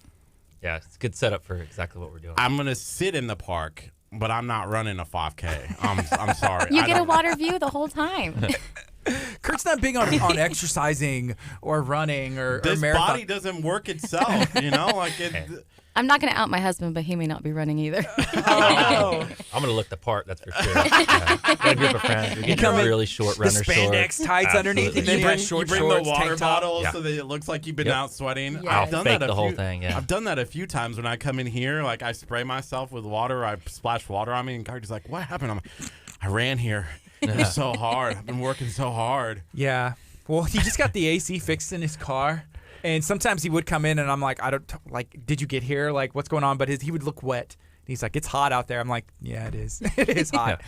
So, can y'all let me know about Sawyer and his story? Absolutely. So Sawyer was born at 25 weeks. He's always a premature baby. He made his debut on January 4th. And before that, your water broke. You want to go into that? Yeah. So Sawyer was born 3 months early. So he had challenges just from the very beginning. They called him the sickest baby in the unit for about the first 2 months. We got told twice that he wasn't going to make it. Anything from a liver bleed, brain bleeds, he became septic, all kinds of challenges just physically. But after 7 months in the NICU, he did come home and he is healthy. But he just has a lot of recovery to do because sitting in a bed for 7 months, as you can imagine, just doesn't do much for your muscles and for your body. So was that this year?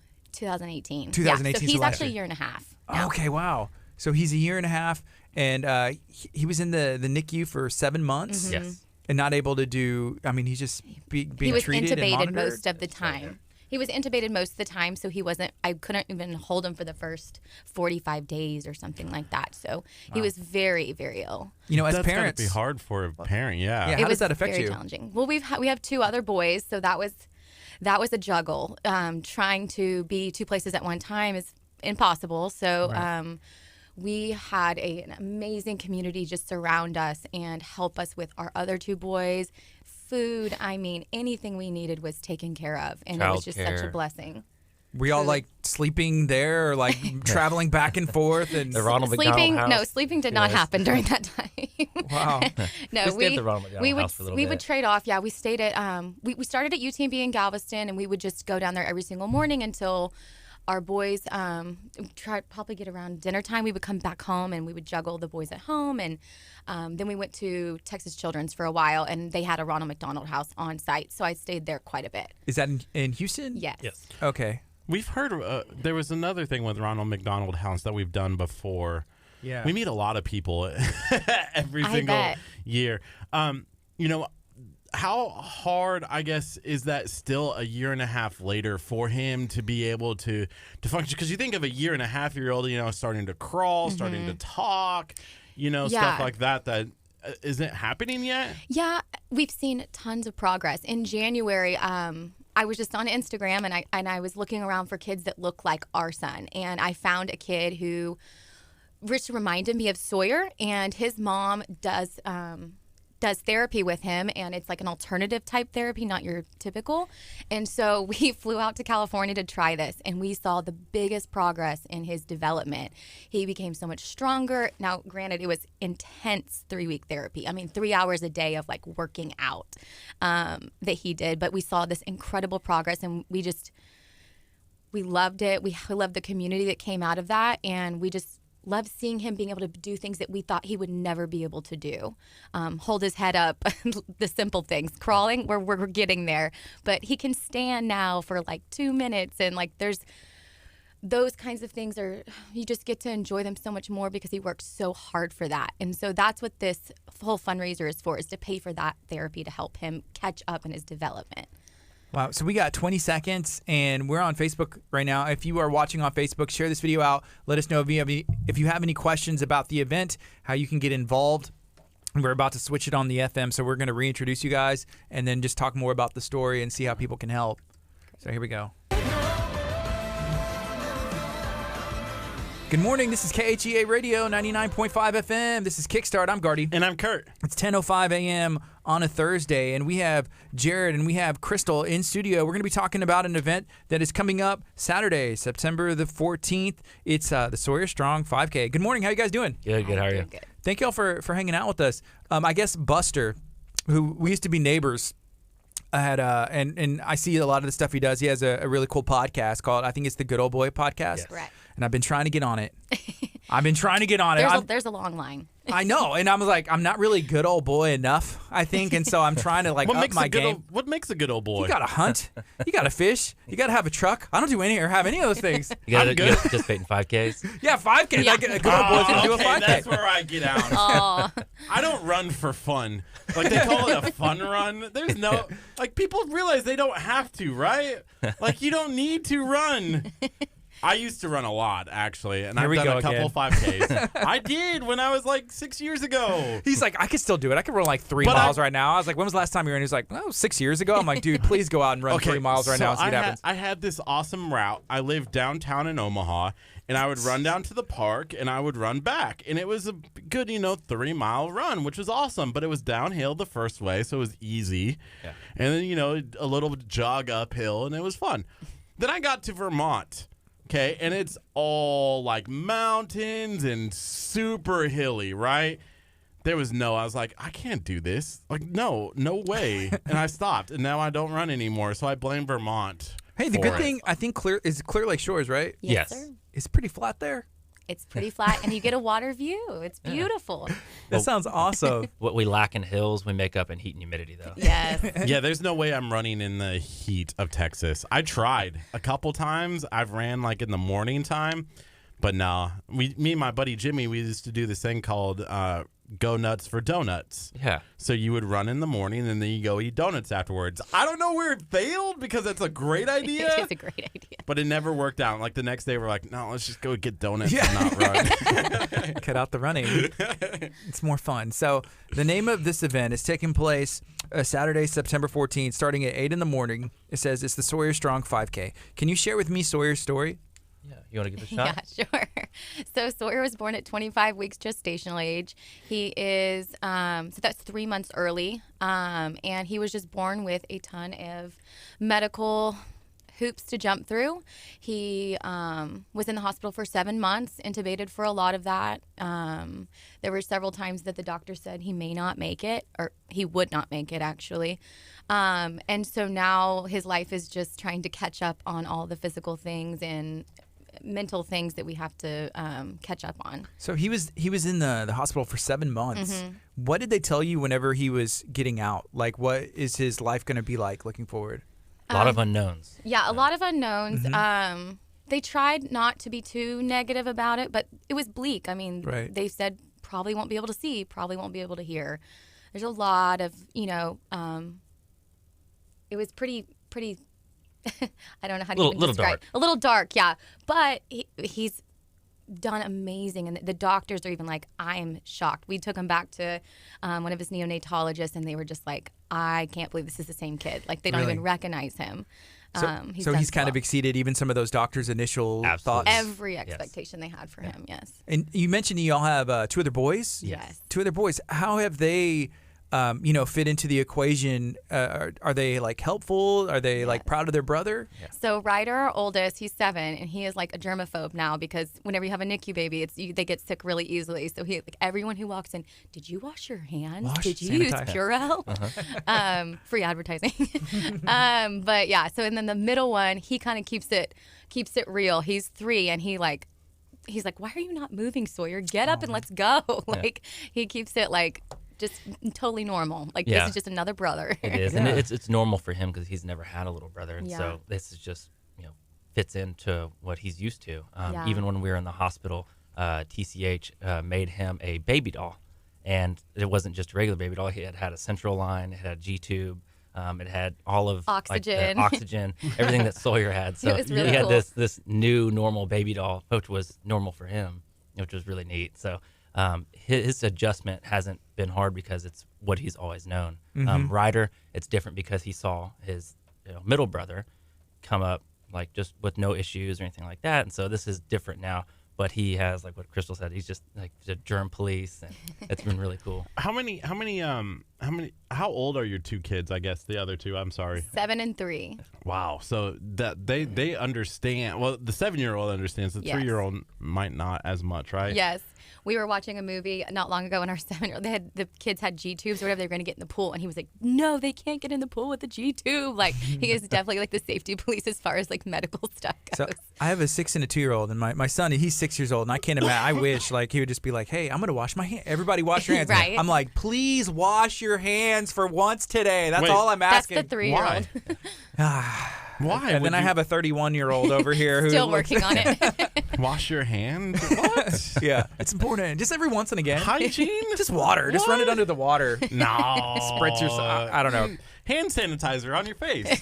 That it's something. So 5K and a 1K. Yes. Are y'all avid runners? Are y'all people who are into fitness? No. She is a little bit more. Yeah.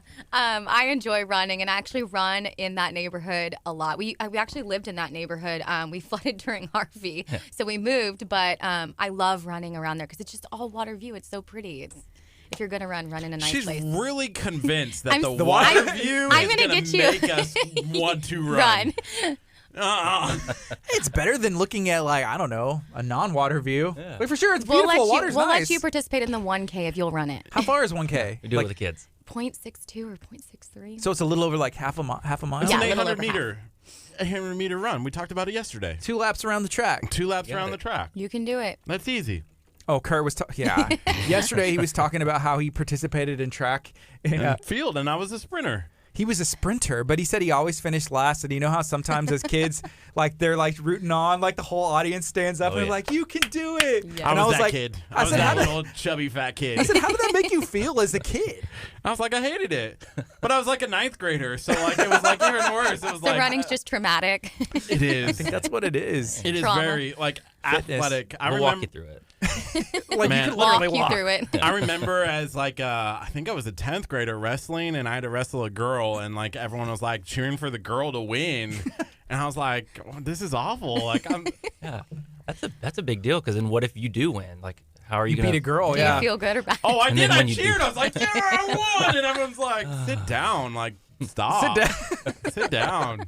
I finally won. I did. it. I got one. I had like 3 wins and they were all against girls. So Oh man. Okay. Well, I'm now sorry, I'm making Kurt. up stories, but that's okay. Yeah. I learned something about him every day that makes me understand why he is the way he is. But It's we're those ocean views. Let's go back to Yes. that again. Yes. I'm sorry. yeah, so it's going to be at the Clear Lake Shores. It's a park, right? Yes. Yes. The pavilion there. Cool. And did you have the idea just because you like to run, be like, hey, this would be a great event to raise some money? We had talked with some other families and we're like, how do y'all, keep coming back to this therapy because it's not covered by insurance? And they said, well, we just do fundraisers. So one of them was like, well, I just did like a barbecue dinner fundraiser or whatever. And I was like, what can I do that, I know what I'm doing and would be, a good profit for his therapy. And so I said, let's do it. And I love that location. It's where he grew up. So it just felt right. You mentioned that I guess the therapy is a little bit alternative. Mm-hmm. And can we talk about like what kind of stuff are they having him do? Yeah. So what used to be, I've read a lot of books about like how the brain works, and there's a lot of brain damage that Sawyer had. And this therapy really focuses on the fact that the brain can recreate pathways. So if there's damage, it can actually go around the damage and create a new pathway that would be just as functional as the first one. They didn't know this till about 5 years ago. Neurologists started realizing the brain does, if there's damage, like it can recreate pathways. So this therapy really focuses on pushing them to create those pathways. Does it help that he's such a young, a young The age younger, now? the better. Yeah, and like Yeah. the quicker we can get him into more therapies, the better chance he'll have of like walking and crawling and talking and those kinds of things. Have they estimated how much therapy it would take? Like how many different sessions and how long are those? So we've done 2 so far this year. In January, we went to California. And in, was it April? We did one. They came to Houston. So they did like a pop-up. This next one in October is in Austin. And they are for 3 weeks. He does 3 hours of therapy a day, which is basically like running for 3 hours for him. Like it is. Oh, that sounds terrible. There's no breaks. It's intense. 3 hours of running? No way. The crazy thing is the first one we took him to, by day 2, he was crying so much. I was like, call my husband. I was like, we man. cannot do this. But then by day 3, he was like, this was his new norm, and he loves doing therapy now. It's crazy. He That's just good. laughs, and it's his norm. So Are there other kids there? Is it doing Yes. therapy as well? all kinds of kids from all over the world. They all come to this place called the Napa Center in California. Kids with cerebral palsy or Any kind of developmental any delay. developmental delay. Yeah, I mean, all kinds, all over the spectrum of different developmental delays. And why is that not covered by insurance? Let's talk about that because that's I know. It's, huge. yeah, so, Get heated now. yes, I'm I know. good. It must be another side. You know yeah. what? We have a megaphone. We have a megaphone here where we're able to Yeah. possibly bring up something that Yeah. creates change. Tag your insurance people. company on the Facebook stream. Just kidding. Do it. Let's go. So therapy is kind of a tricky thing that they want to see results, and because like neurologists can't say yes, this is exactly how the brain works, and whenever this Yeah. happens, they can't quite pinpoint exactly how it works, but it does work. So insurance wants proof. So we are actually we're always fighting with our insurance. And just trying to get more therapy for him. I mean, that's his only chance at any kind of normal life is the more therapy he has, the better chance he has of being an average child. So whenever you're gone, 3 weeks in California, and then you said, I think in Houston, you're going to be in Austin. Is that something where, you go, or do y'all both go, or go back and forth, or where do the kids go? So my 3-year-old, he's traveled with us. Well, he was 2 at the time. He's traveled with us with everything. So therapy's very normal for him. Our older 2 do therapy to each other because that's what they see. And the 7-year-old stays back because he has school. But he did get to come out to California with my husband for 4 days. We kind of juggle. Make it work. Yeah, we just juggle it. Yeah, she was a realtor before all this happened, and so when it did, it was kind of it was an easy transition to take a break from. So for her working, it got to just kind of go on hold until recently now. And for me, I work in the Port of Houston. I work on boats, and so I have like a schedule where I'm gone and then I'm home. And so when she was in California, I did get to take the 7-year-old out of school, and we did get to go out there for a few days and hang out and get to see the therapy and see, my other, kid that I hadn't seen in a couple weeks. But so, do you work on like giant, massive boats? I think no, of a Port harbor of Houston. tugs, yeah. Okay, well, that's fun. So Boats are we fun. run into giant, massive ones. I call it bumper boats for adults. Wow, Bumper boats. Yeah. That bumper sounds boats are fun. That's putt-putt fun. I think of bumper boats. I think of putt-putt funhouse. Your 7-year-old, what school district is he in? He actually goes to Stewart Elementary right there where the park is. Okay, So, cool. yeah. And does he really? And I'm sure him and the 3-year-old, but they understand like the importance and the magnitude of what's happening. Yeah. Oh yeah. Even last year, his teacher, we had a conference with her, and she sat down with us and she said, "Man, look, like your son has such a big heart. Like he would always be telling his classmates about his little brother that has therapies and stuff like that, and would be explaining situations that not normal 7-year-olds would know how to explain." And she was just really kind of taken aback by like the way he was and his heart for his little brother, and sharing all this stuff with his classmates. So it's pretty cool to see how he reacts and his love for his youngest brother. Wow. Crystal, you had mentioned that whenever you were looking for, like we're looking for a sign, looking for help, like what can we do, that you found a picture of a boy that looks like Sawyer. Are there there's other kids that are going almost through this exact same thing? Yeah, so it's funny. I have found like a community of people that I feel like I know well through Instagram. It's just moms that are trying to do what we're doing with Sawyer, trying to give him the best life he can have, given how hard he had it at first. So a lot of the kids have cerebral palsy. Sawyer hasn't been diagnosed yet. They actually don't know for sure if he does or doesn't. He just is weak, they say. So yeah, I've found a community of moms that are going through this. They're doing the same thing that I'm doing, trying so hard to like find anything that will help their child. Is that frustrating, not having answers? Like, the doctors are the experts, and they are, that we have. And if they're like, well, we don't know, and I can't give you an answer. My favorite doctor is one that will admit, I don't know. I'd rather them just tell me, listen, we just don't know, than give me the ultimate, like, he's going to be deaf, blind, and sitting in a bed for the rest of his life whenever they don't really know that. Yeah. So... Wow. Everything he's had as far as like with his follow-ups and checkups, like we just saw his audiology 2 days ago, and his hearing is fine. It's a little off, but they said was probably due to prematurity.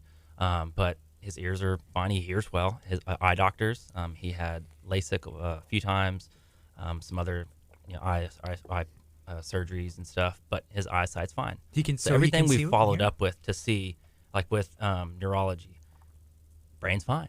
Like it's in like a traumatic sense. Like, but it's been neat to have all these follow-ups and be like, things are progressing. Like he is doing good. Like he doesn't. And it's really beautiful to see the doctors that saw him whenever he was so sick. Like he had mentioned the eyes. So he had what's called ROP, where his retina will detach from his eye 3 times, and it's like unheard of that a kid has it that much. And we went back, and the doctor was like, I am shocked how good his eyes look. Like no one expected it, and we see that we get that a lot. Just like we did not expect that. And he? So he's a fighter. Like he's absolutely so tough. I can't even tell you. Like just the toughest little guy. I'm so proud to be his mom. And seriously, like he is just so tough. I've never seen. Where does he get that? Definitely his father. The non-runner. The non-5K runner. That's cool. As a parent, it's got to be. I think I've seen situations like this. We've dealt with individuals and people who come in here and have similar stories to this, or doing stuff for their kids. and they all respond in different ways. And I can kind of see, just looking at you guys, the same kind of passion and fight. You know, it's not like, oh my gosh, what are we going to do? Hey, we're going to go out and we're going to do something and maybe raise awareness about what's kind of happening and how, I mean, having someone 3 months early is never expected. Like there's, you don't know what to do, you know, and I'm sure, you know, as long as he was, you know, in that situation, like you guys are struggling, you know, like it's hard to do your day-to-day operations and go back to work or, you know, to leave the hospital. What did you guys learn from this situation that's really helped and going to help him as he continues to grow up and fight for everything? I mean, we're still learning now. Gosh, it was hard when you have your kid and you leave him at the hospital because you have 2 other kids at home. You can't stay there every day. When you do have to go back to work, like those things were very difficult. Gosh, I don't know. I found out how strong we were. Like I asked her this question the other day and said, like our marriage now versus 5 years ago, where is this? It's just like, man, we're so strong now together. Like we have an unbreakable bond for the things that we've been through, and I feel like that's our whole family, like that. So maybe just when we didn't have anyone else to rely on except for each other, and then our community seeing that, it's just made us stronger. Like I guess as a family, I don't know. Yeah. I agree. What kind of support have y'all gotten from the community and your family? Everything. What have they been able to do? I mean, we didn't have to cook meals for like 3 months while he was in the hospital. I mean, everyone was just pitching in with the kids and financially. Our 3-year-old, well, he was Fletcher. He was going to Strawberry Fields because we would go to the hospital during the day, and so Ryder was in school, so it was easy for him. But we couldn't bring Fletcher into the NICU because he was too young. So we enrolled him in Strawberry Fields, and once the owner found out about our story, she came up to us and said, look, you will not pay tuition for your kid. He will go here 5 days a week if he needs to, 2 days a week, 3 days, whatever he needs. She goes, but don't write me a check. We actually had other friends that their kids went there as well, and we found out from them that they tried to pay for Sawyer's tuition there. Fletchies. Yeah, sorry, Fletcher's. Sawyer wasn't in Strawberry Fields at that time. But yeah, so I mean, just that. Friends that just would come over and hey, here's meals for the week. We had people that would go to Robinette, like they'd do meal preps and stuff, and they showed up with just boxes of food. So man, thanks. It was amazing. Our community, just our friends, everyone stepped up. Like, what's your need? I said, well, it was endless. I don't know. So they found out what our need was without us even telling them. It was endless. It was. And we got to see people's hearts. I think that was like the best part. It was just seeing like people surrounding us that maybe we wouldn't have known that had we not been in this situation. Like what amazing people we are surrounded by. Yeah, there's so many good people out there, and it's tough because we live in a world with a lot of negativity, on social media and the news. And then whenever we learn about a story like this, where there's a young man, Sawyer, who is fighting every day, and he's doing it, and he has parents that are supporting, and we see the community coming together. These are the kind of things we love to talk about because there's so much of this happening. But yeah, and this story right here can inspire people. Like, hey, I want to get involved. What can I do to help? Yes. So man, we love learning about this stuff. Right now it's 10:25. This is KHEARadio.com, 99.5 FM. If you're watching on Facebook, feel free to share this out. If you're listening on 99.5 FM. Call and text a friend. Tell them to tune in. We're talking about the Sawyer Strong 5K. It's taking place in Clear Lake Shores Saturday, September 14th at 8 a.m. in the morning. So if somebody wants to get involved, they want to run, what's the best way for them to either donate, get involved, like I want to sponsor somebody else so they can run? How can they get a hold of you guys and sign up? So we have a link on the page. That's probably the easiest way. On the Facebook, yeah. So go to the Facebook page, click on the link, and it's a donate, get involved thing. You can sign up through the same link. So that's probably the easiest, just because it helps us keep track of everything. If people are coming up to us and giving us $10, it's kind of hard to make sure that $10 goes into the pool that goes directly to Sawyer's therapy. So yeah, just it's consistent and easy just to have everything on that one place. Yeah, we'll be able to we'll share that link out for the event so that way everybody can see it on our social media page. So make sure you check that out. KHEA Radio. If you search that on Facebook, you'll have access to that. So it's a 5K. It says fun run, Kurt. How does that make you feel on the inside? Fun run. You stop. We're gonna sell you on this. There's nothing fun about running. You just gotta look the part. That's it. So where did the idea? Because I mean, there's so many different ideas for fundraisers. You know, you could do a taco cook-off like we're doing. Hey. You could do, I'm sorry I touched that. Now I messed it up. Gardy's gonna yell I at like me. it in a very specific way. Next time I'll just drop this one. I'm Well, sorry. we did Young Life for multiple years before we had multiple kids, and so fundraising was really good for us because we do things like flocking, where you get a thing of flamingos and you put them in somebody's yard. I've seen that. And they have to pay to remove them. Yeah. Oh, we But got when in they pay so to much remove trouble. them, they can also pay to place them in somebody else's yard. So we did flocking, we did spaghetti dinners. Y'all got in trouble for flocking? No, Oh, we well, took a goat. We took a goat door to door, and you had to pay to remove the goat. A real goat? Yeah. Oh, yeah. It had an accident on someone's front porch. Oh, no. Was that like before everybody had a Ring doorbell? Be like, Yes. Yes. when you would show up in the neighborhood group, like, these people brought a goat and left goat poop on my. Can you imagine all the neighborhood groups that you would be in? Oh, yeah. Find these people. Is this what happened yesterday with that zebra that got loose in New Braunfels? I saw that. They were Maybe. taking it door to door. They were taking the zebra door to door. No, they were trying to catch the zebra, and they didn't know where the zebra came from, but the zebra was just running through neighborhoods. Wow. That'd be hard. Like, if you were like, here's a zebra in your front yard, and like, now I'm paid to remove it. Yeah, the goat didn't do too well. I mean, it did well for us. We fundraised Yeah. a lot of money.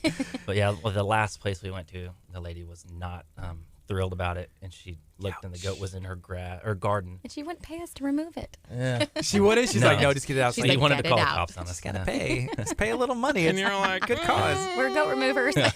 So y'all done like I guess flocking. Yeah. Apparently this awesome idea with the goat. Yes. I'm Yep. down. When the spaghetti flock- dinners. Yeah. If they show up at our Talk of Taco event with a billy goat and say pay to remove this, I'm Yes. gonna be perturbed.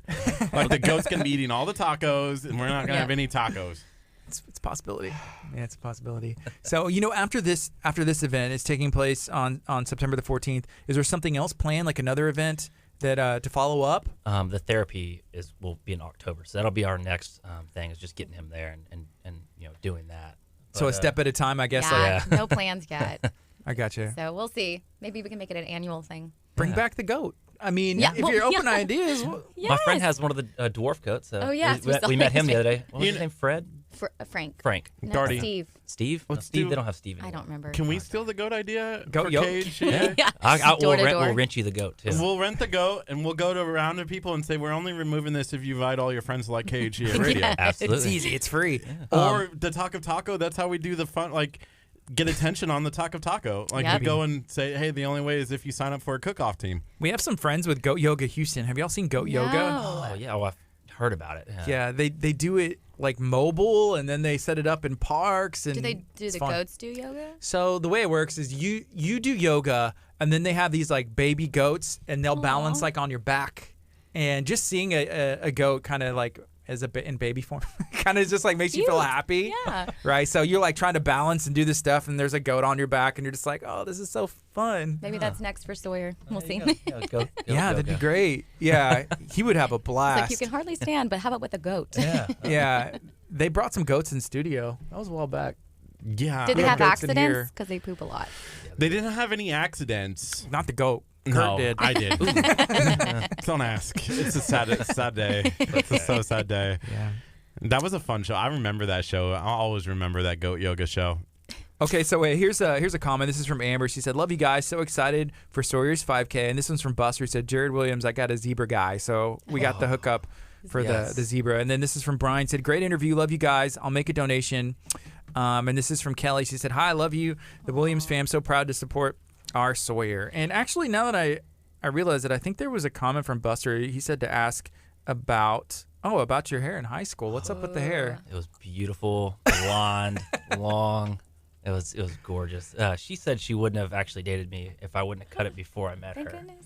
But yeah, it was nice. It hung down just past my shoulders.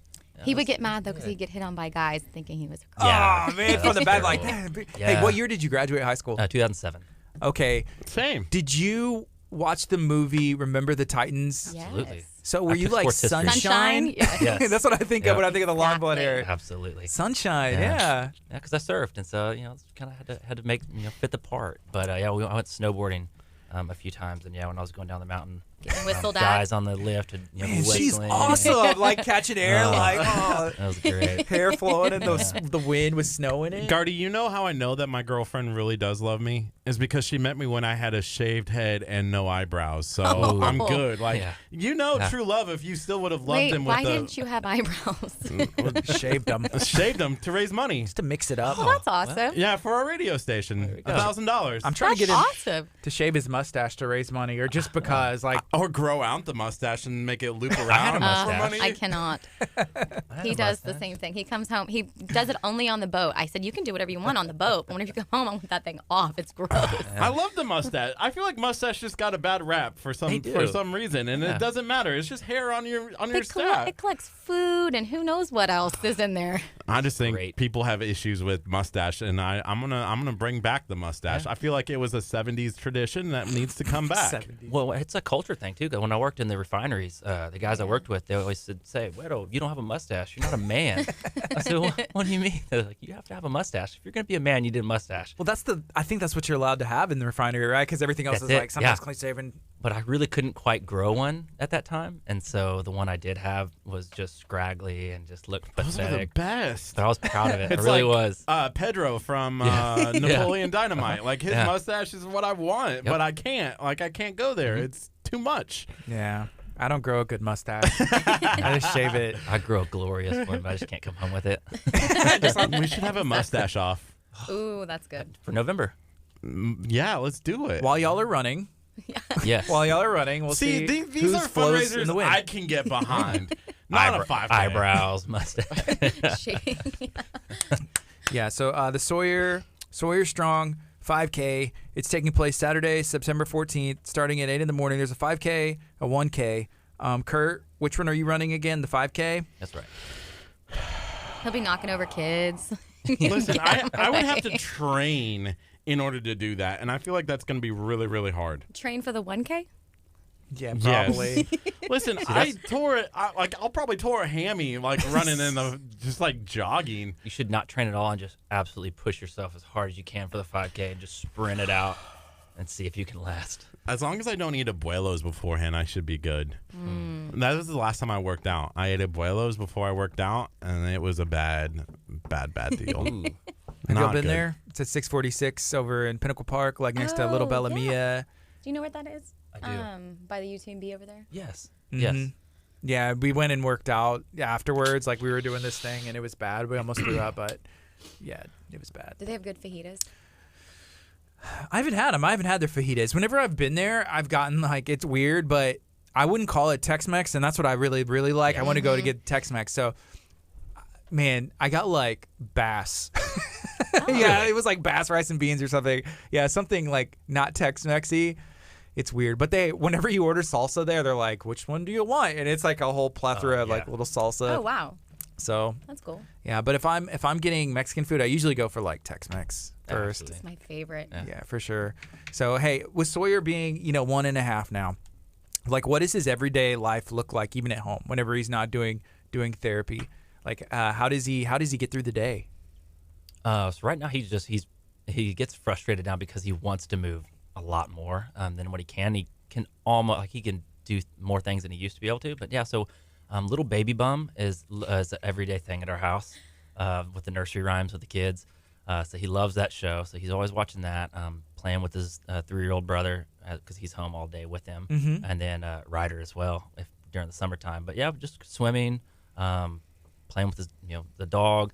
He just learned how to play fetch because he can kick. And so our lab will bring him the tennis ball and he'll kick it.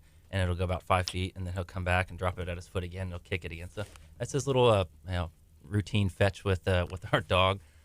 We try to incorporate therapy type play, Yeah. Sitting him up. He can sit now independently, and that's a huge thing. So we'll see how long he can sit up for or stand against the wall.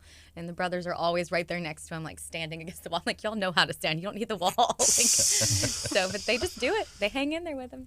Yeah. And they've been probably a big support to their baby brother. Huge. Yeah.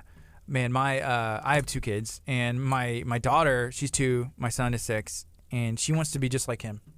Like if he does something, she'll like mimic, and I'm sure, with Sawyer, being able to have those brothers to look up to is probably huge to help and just be involved, have someone to play with and just learn with. So kids are great. They are.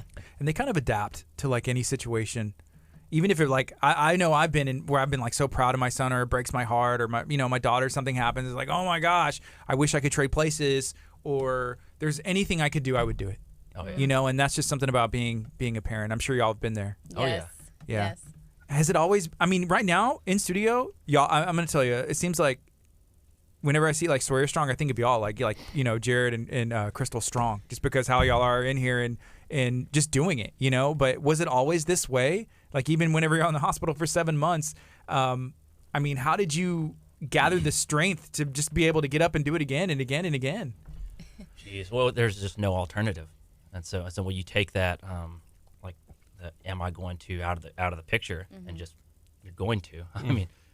You don't have that decision to make, and so I think that's kind of like where we were with the hospital and California and all that stuff. Is just there's no, so it's just. I feel like too, we just stuck together. Like there was times where we just butted heads so bad because we were so stressed out, but like we just kept.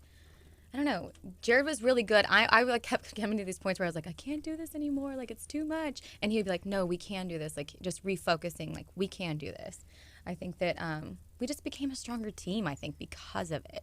I don't think if we didn't go through this, I don't think we'd be as strong as we are like right now. Yeah. So. Yeah. Taking something that nobody can dream of going through, and then just coming together closer. It's interesting to me to see some of those things take place, because when you look at statistics of like certain things that happen, so let's say like you lose a child, statistics say like divorce is next, because it's so hard there's stuff that goes on, but it's so awesome to hear those stories where it's like, hey, it made us stronger, it brought us together, in a certain situation is kind of cool. For sure. Yeah, right now it's 10:39. We're going to take a quick break on the FM. We're going to keep it going on our Facebook live stream. This is KHEARadio.com, 99.5 FM. We're speaking to Crystal. We're speaking to Jared. And we're learning about Sawyer Strong.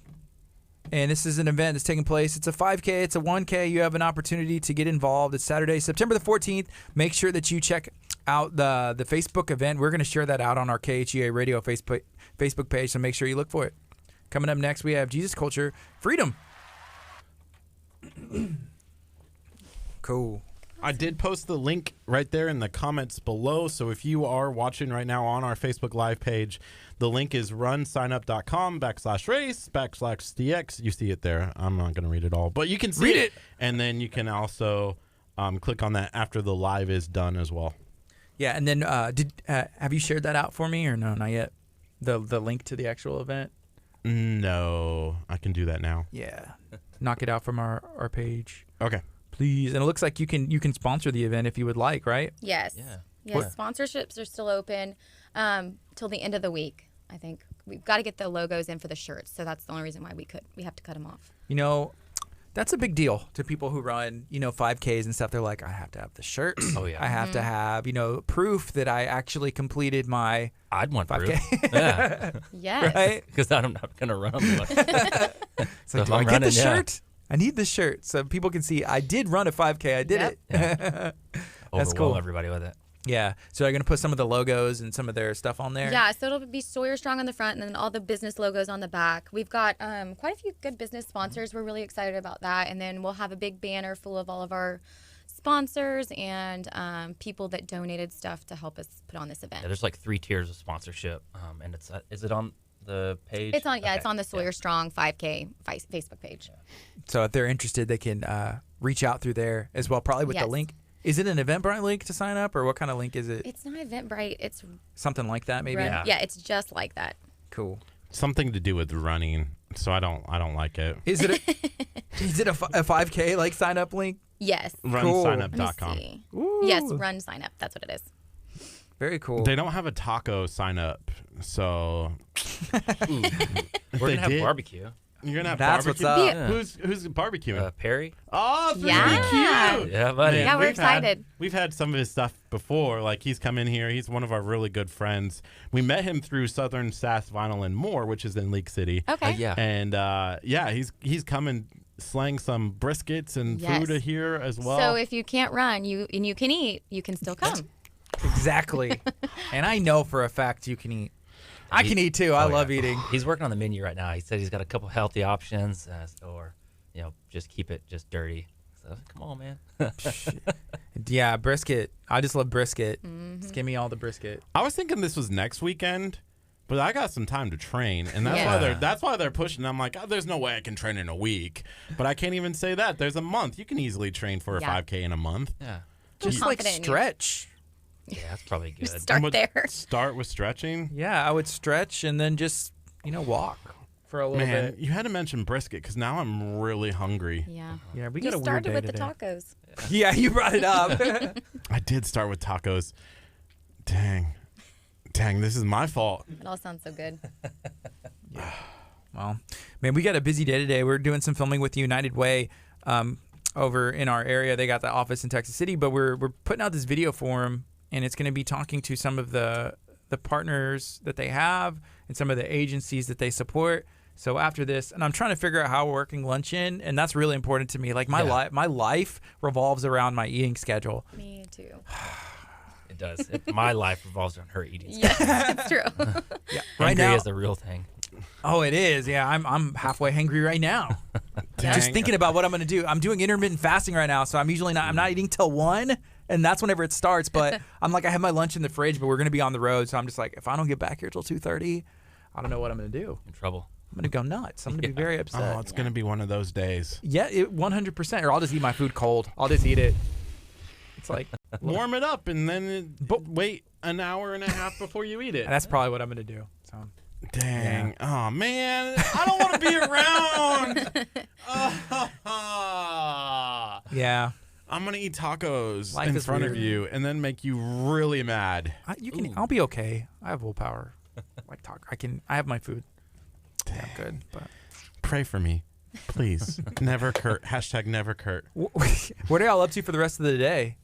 That's my last We day actually off. have a doctor's appointment with Yeah. Sawyer after this. Yeah. So we're going to see a doctor. He has scoliosis. So we're going to see what we're going to do, how we're going to fix it, maybe braces. We don't know. That's a back issue, Yes, right? Like the yes. back is not aligned. I remember Yeah. they used to check for scoliosis like Yeah. when you played sports, right? Yeah, Yes. absolutely. Do they still do Physicals that? or something? I don't know. They're doing it like in PE. I think that they don't know. do. Yeah, I think in junior high, that's usually the age they check for it. You take the shirt off and you bend. Yeah. like, Bend, Oh, they yeah. just bend toes. over to see if Remember they that. can see the spine or Yeah. not. If it looks like a question mark, then you have It's it. no good. Yeah. So they can fix that with like braces and other Yeah, stuff. so there's certain kind of braces called Theratogs. They help kind of realign him. He's also getting some special equipment next week. We're super excited. He's getting what's called a gait trainer, so like a walker for a baby. Oh, that's awesome. It's super cool. Yeah, and then he's getting a special stroller that helps align his back a little better because he was bedridden for so long. It happens. So yeah. There may have to be. Is there going to have to be any special like for that scoliosis just because of his condition or what the training and therapy and stuff he's going through? We were. I think that's what we're going for today. Like, see Okay. if him strengthening through the therapy helped the scoliosis, because sometimes that can help. Sometimes it's just a strength thing. Yeah. And the worst, the thing that's the weakest on him is his core.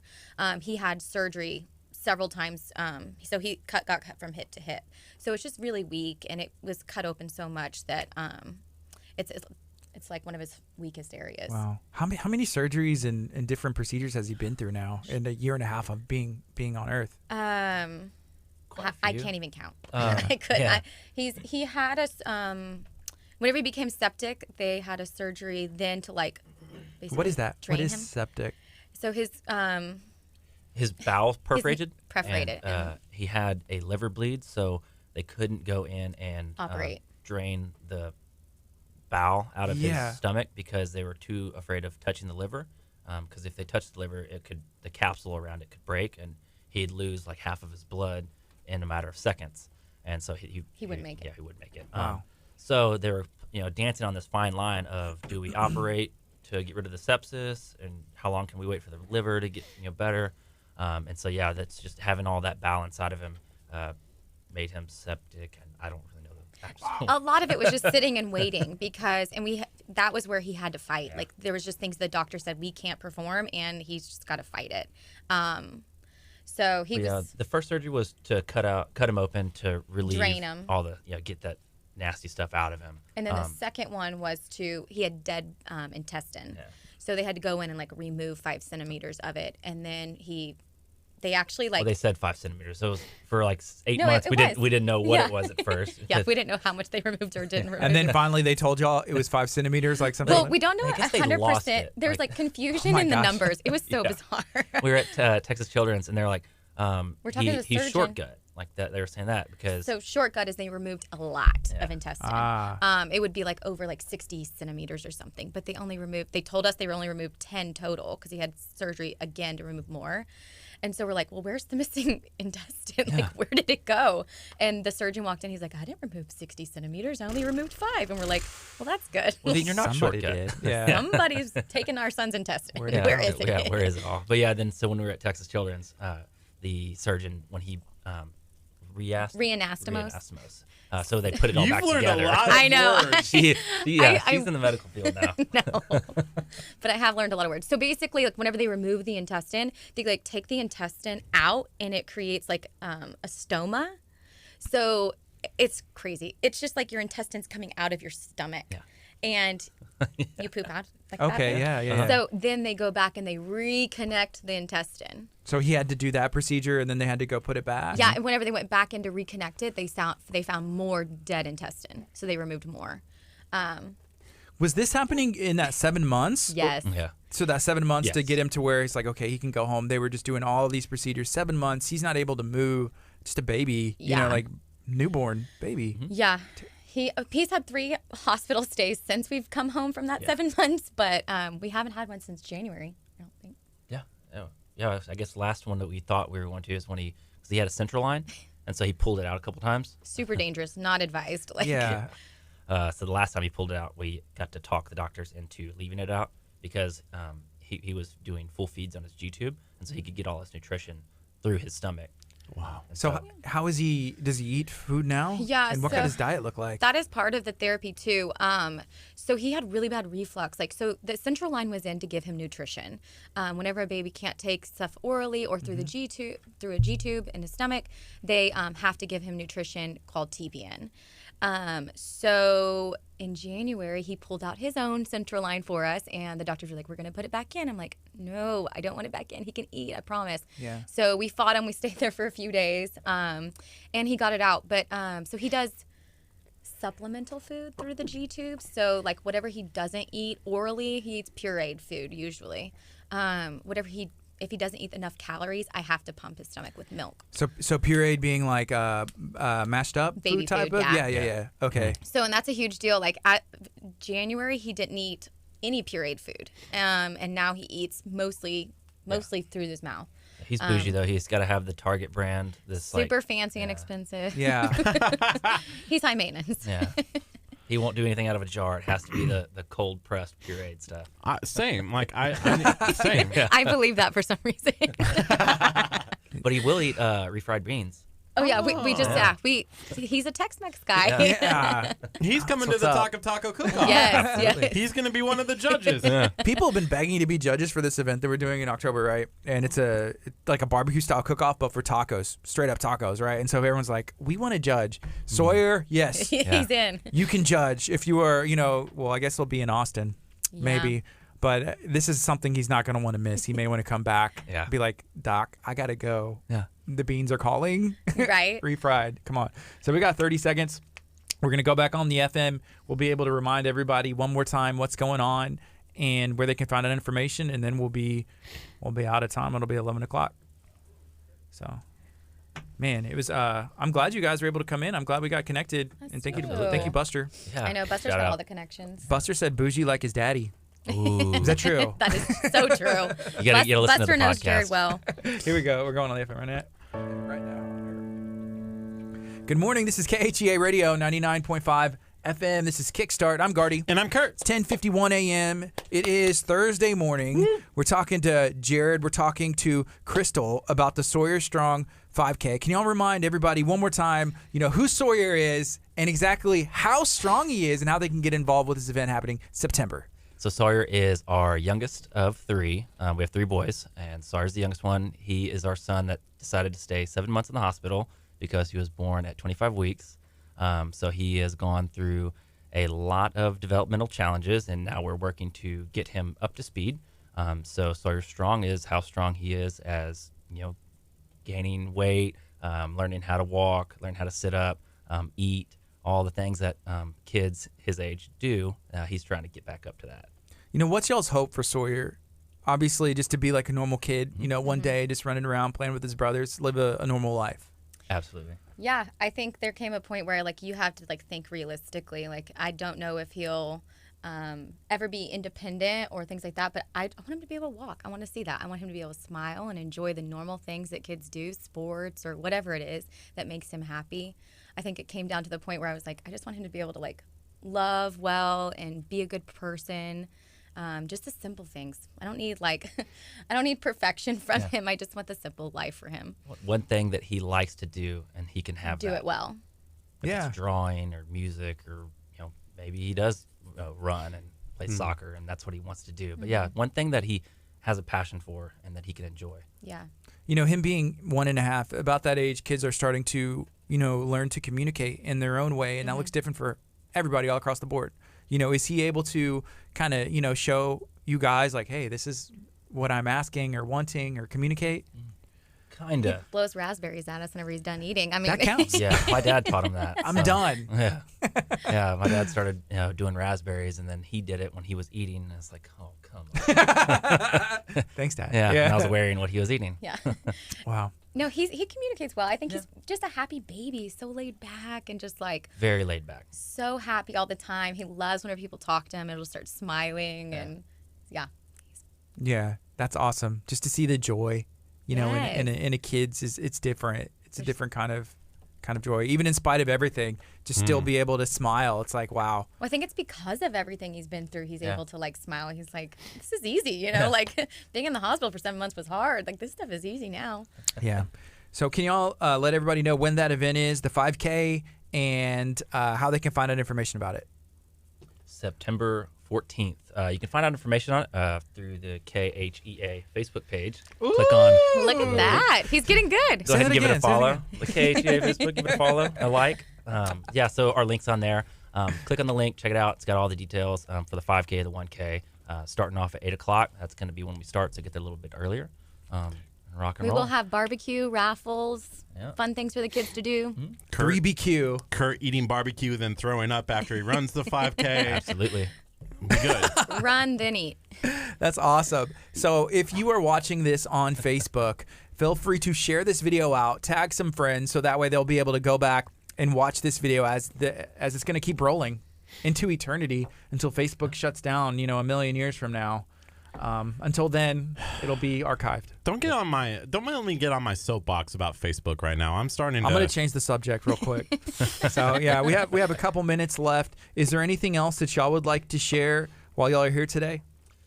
If there's any way you want to get involved and we don't have that available for you, just reach out.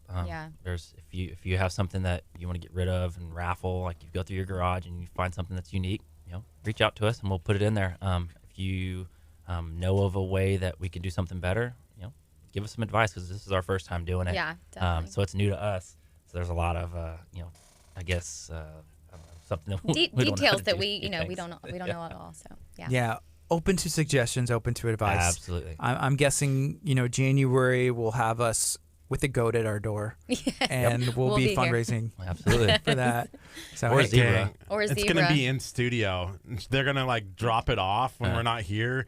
Angel's going to let them in, or Eldridge is over here letting them in, and they'd have the goat. It's one of our staff goats. members, Angel. Yeah. Yeah, and they're eating up our carpet here. Yep. Poop removal is extra, so. with our 10,000 rug that we have sitting in front. It's very nice. It's a nice rug. That is nice. Just frame it. But thank you for tuning in, everybody, and thank you for sharing this out and continuing to support. Yeah, the Sawyer Strong 5K run. It's going to be Saturday, September 14th at 8 a.m. Maybe running is not for you, like some people. There's a 1K, which I think you can get through a 1K. If Sawyer can get through 7 months of the hospital and surgeries, the least you can do is go and show some support in one way or another and run a 5K. Yeah. Another 5K. Why are you looking? We're looking at I'll do you. Eldridge, I think they want you to run. Can I sub Eldridge in? Yes. Okay, He good. looks fast. He would finish first. And you get the shirt. And you get you like a little side Yep. cart and attach it to somebody who wants to run. Right. Just, support them. Just sitting me with like a tee or something with the sunglasses. Like, No, Kurt, you would have like a whip. Like I'm thinking like Roman chariot style. Oh. Like speed up, Eldridge. Let's go. dang. It's terrible. Hey, this has been Kickstart. Y'all be blessed. We're going to have an awesome day for the rest of the day, and I hope y'all do too. And if you're watching on Facebook or you're listening on 99.5 FM, do something positive today. Let's spread some positivity in the community. Yeah, make sure that you tune back in tomorrow, 8:30-ish. We're going to be talking about The Call, which is a worship event taking place in Texas City. And then we're going to be talking about a restaurant called Rondo's, which is located in Galveston. They just celebrated their 5-year ribbon cutting. Is that Italian? I think so. We've had them. Redondo's? Riondo's Restaurante, which is Ooh. located in Galveston. So No, you were fluent in Italian. Restaurante. Say it again, Kurt. So make sure that you tune in 8:30 tomorrow right here on KHEA Radio's Facebook page. Also 99.5 FM on Spotify, on blah, blah, blah. Just keep naming everything because we're going to be on all of it. We're everywhere. Everywhere. Let's go. Can't get rid of us. Coming up next is Tasha Layton on KHEARadio.com. Go download the KHEA Radio app, and you can stream us from anywhere. Facebook, be blessed.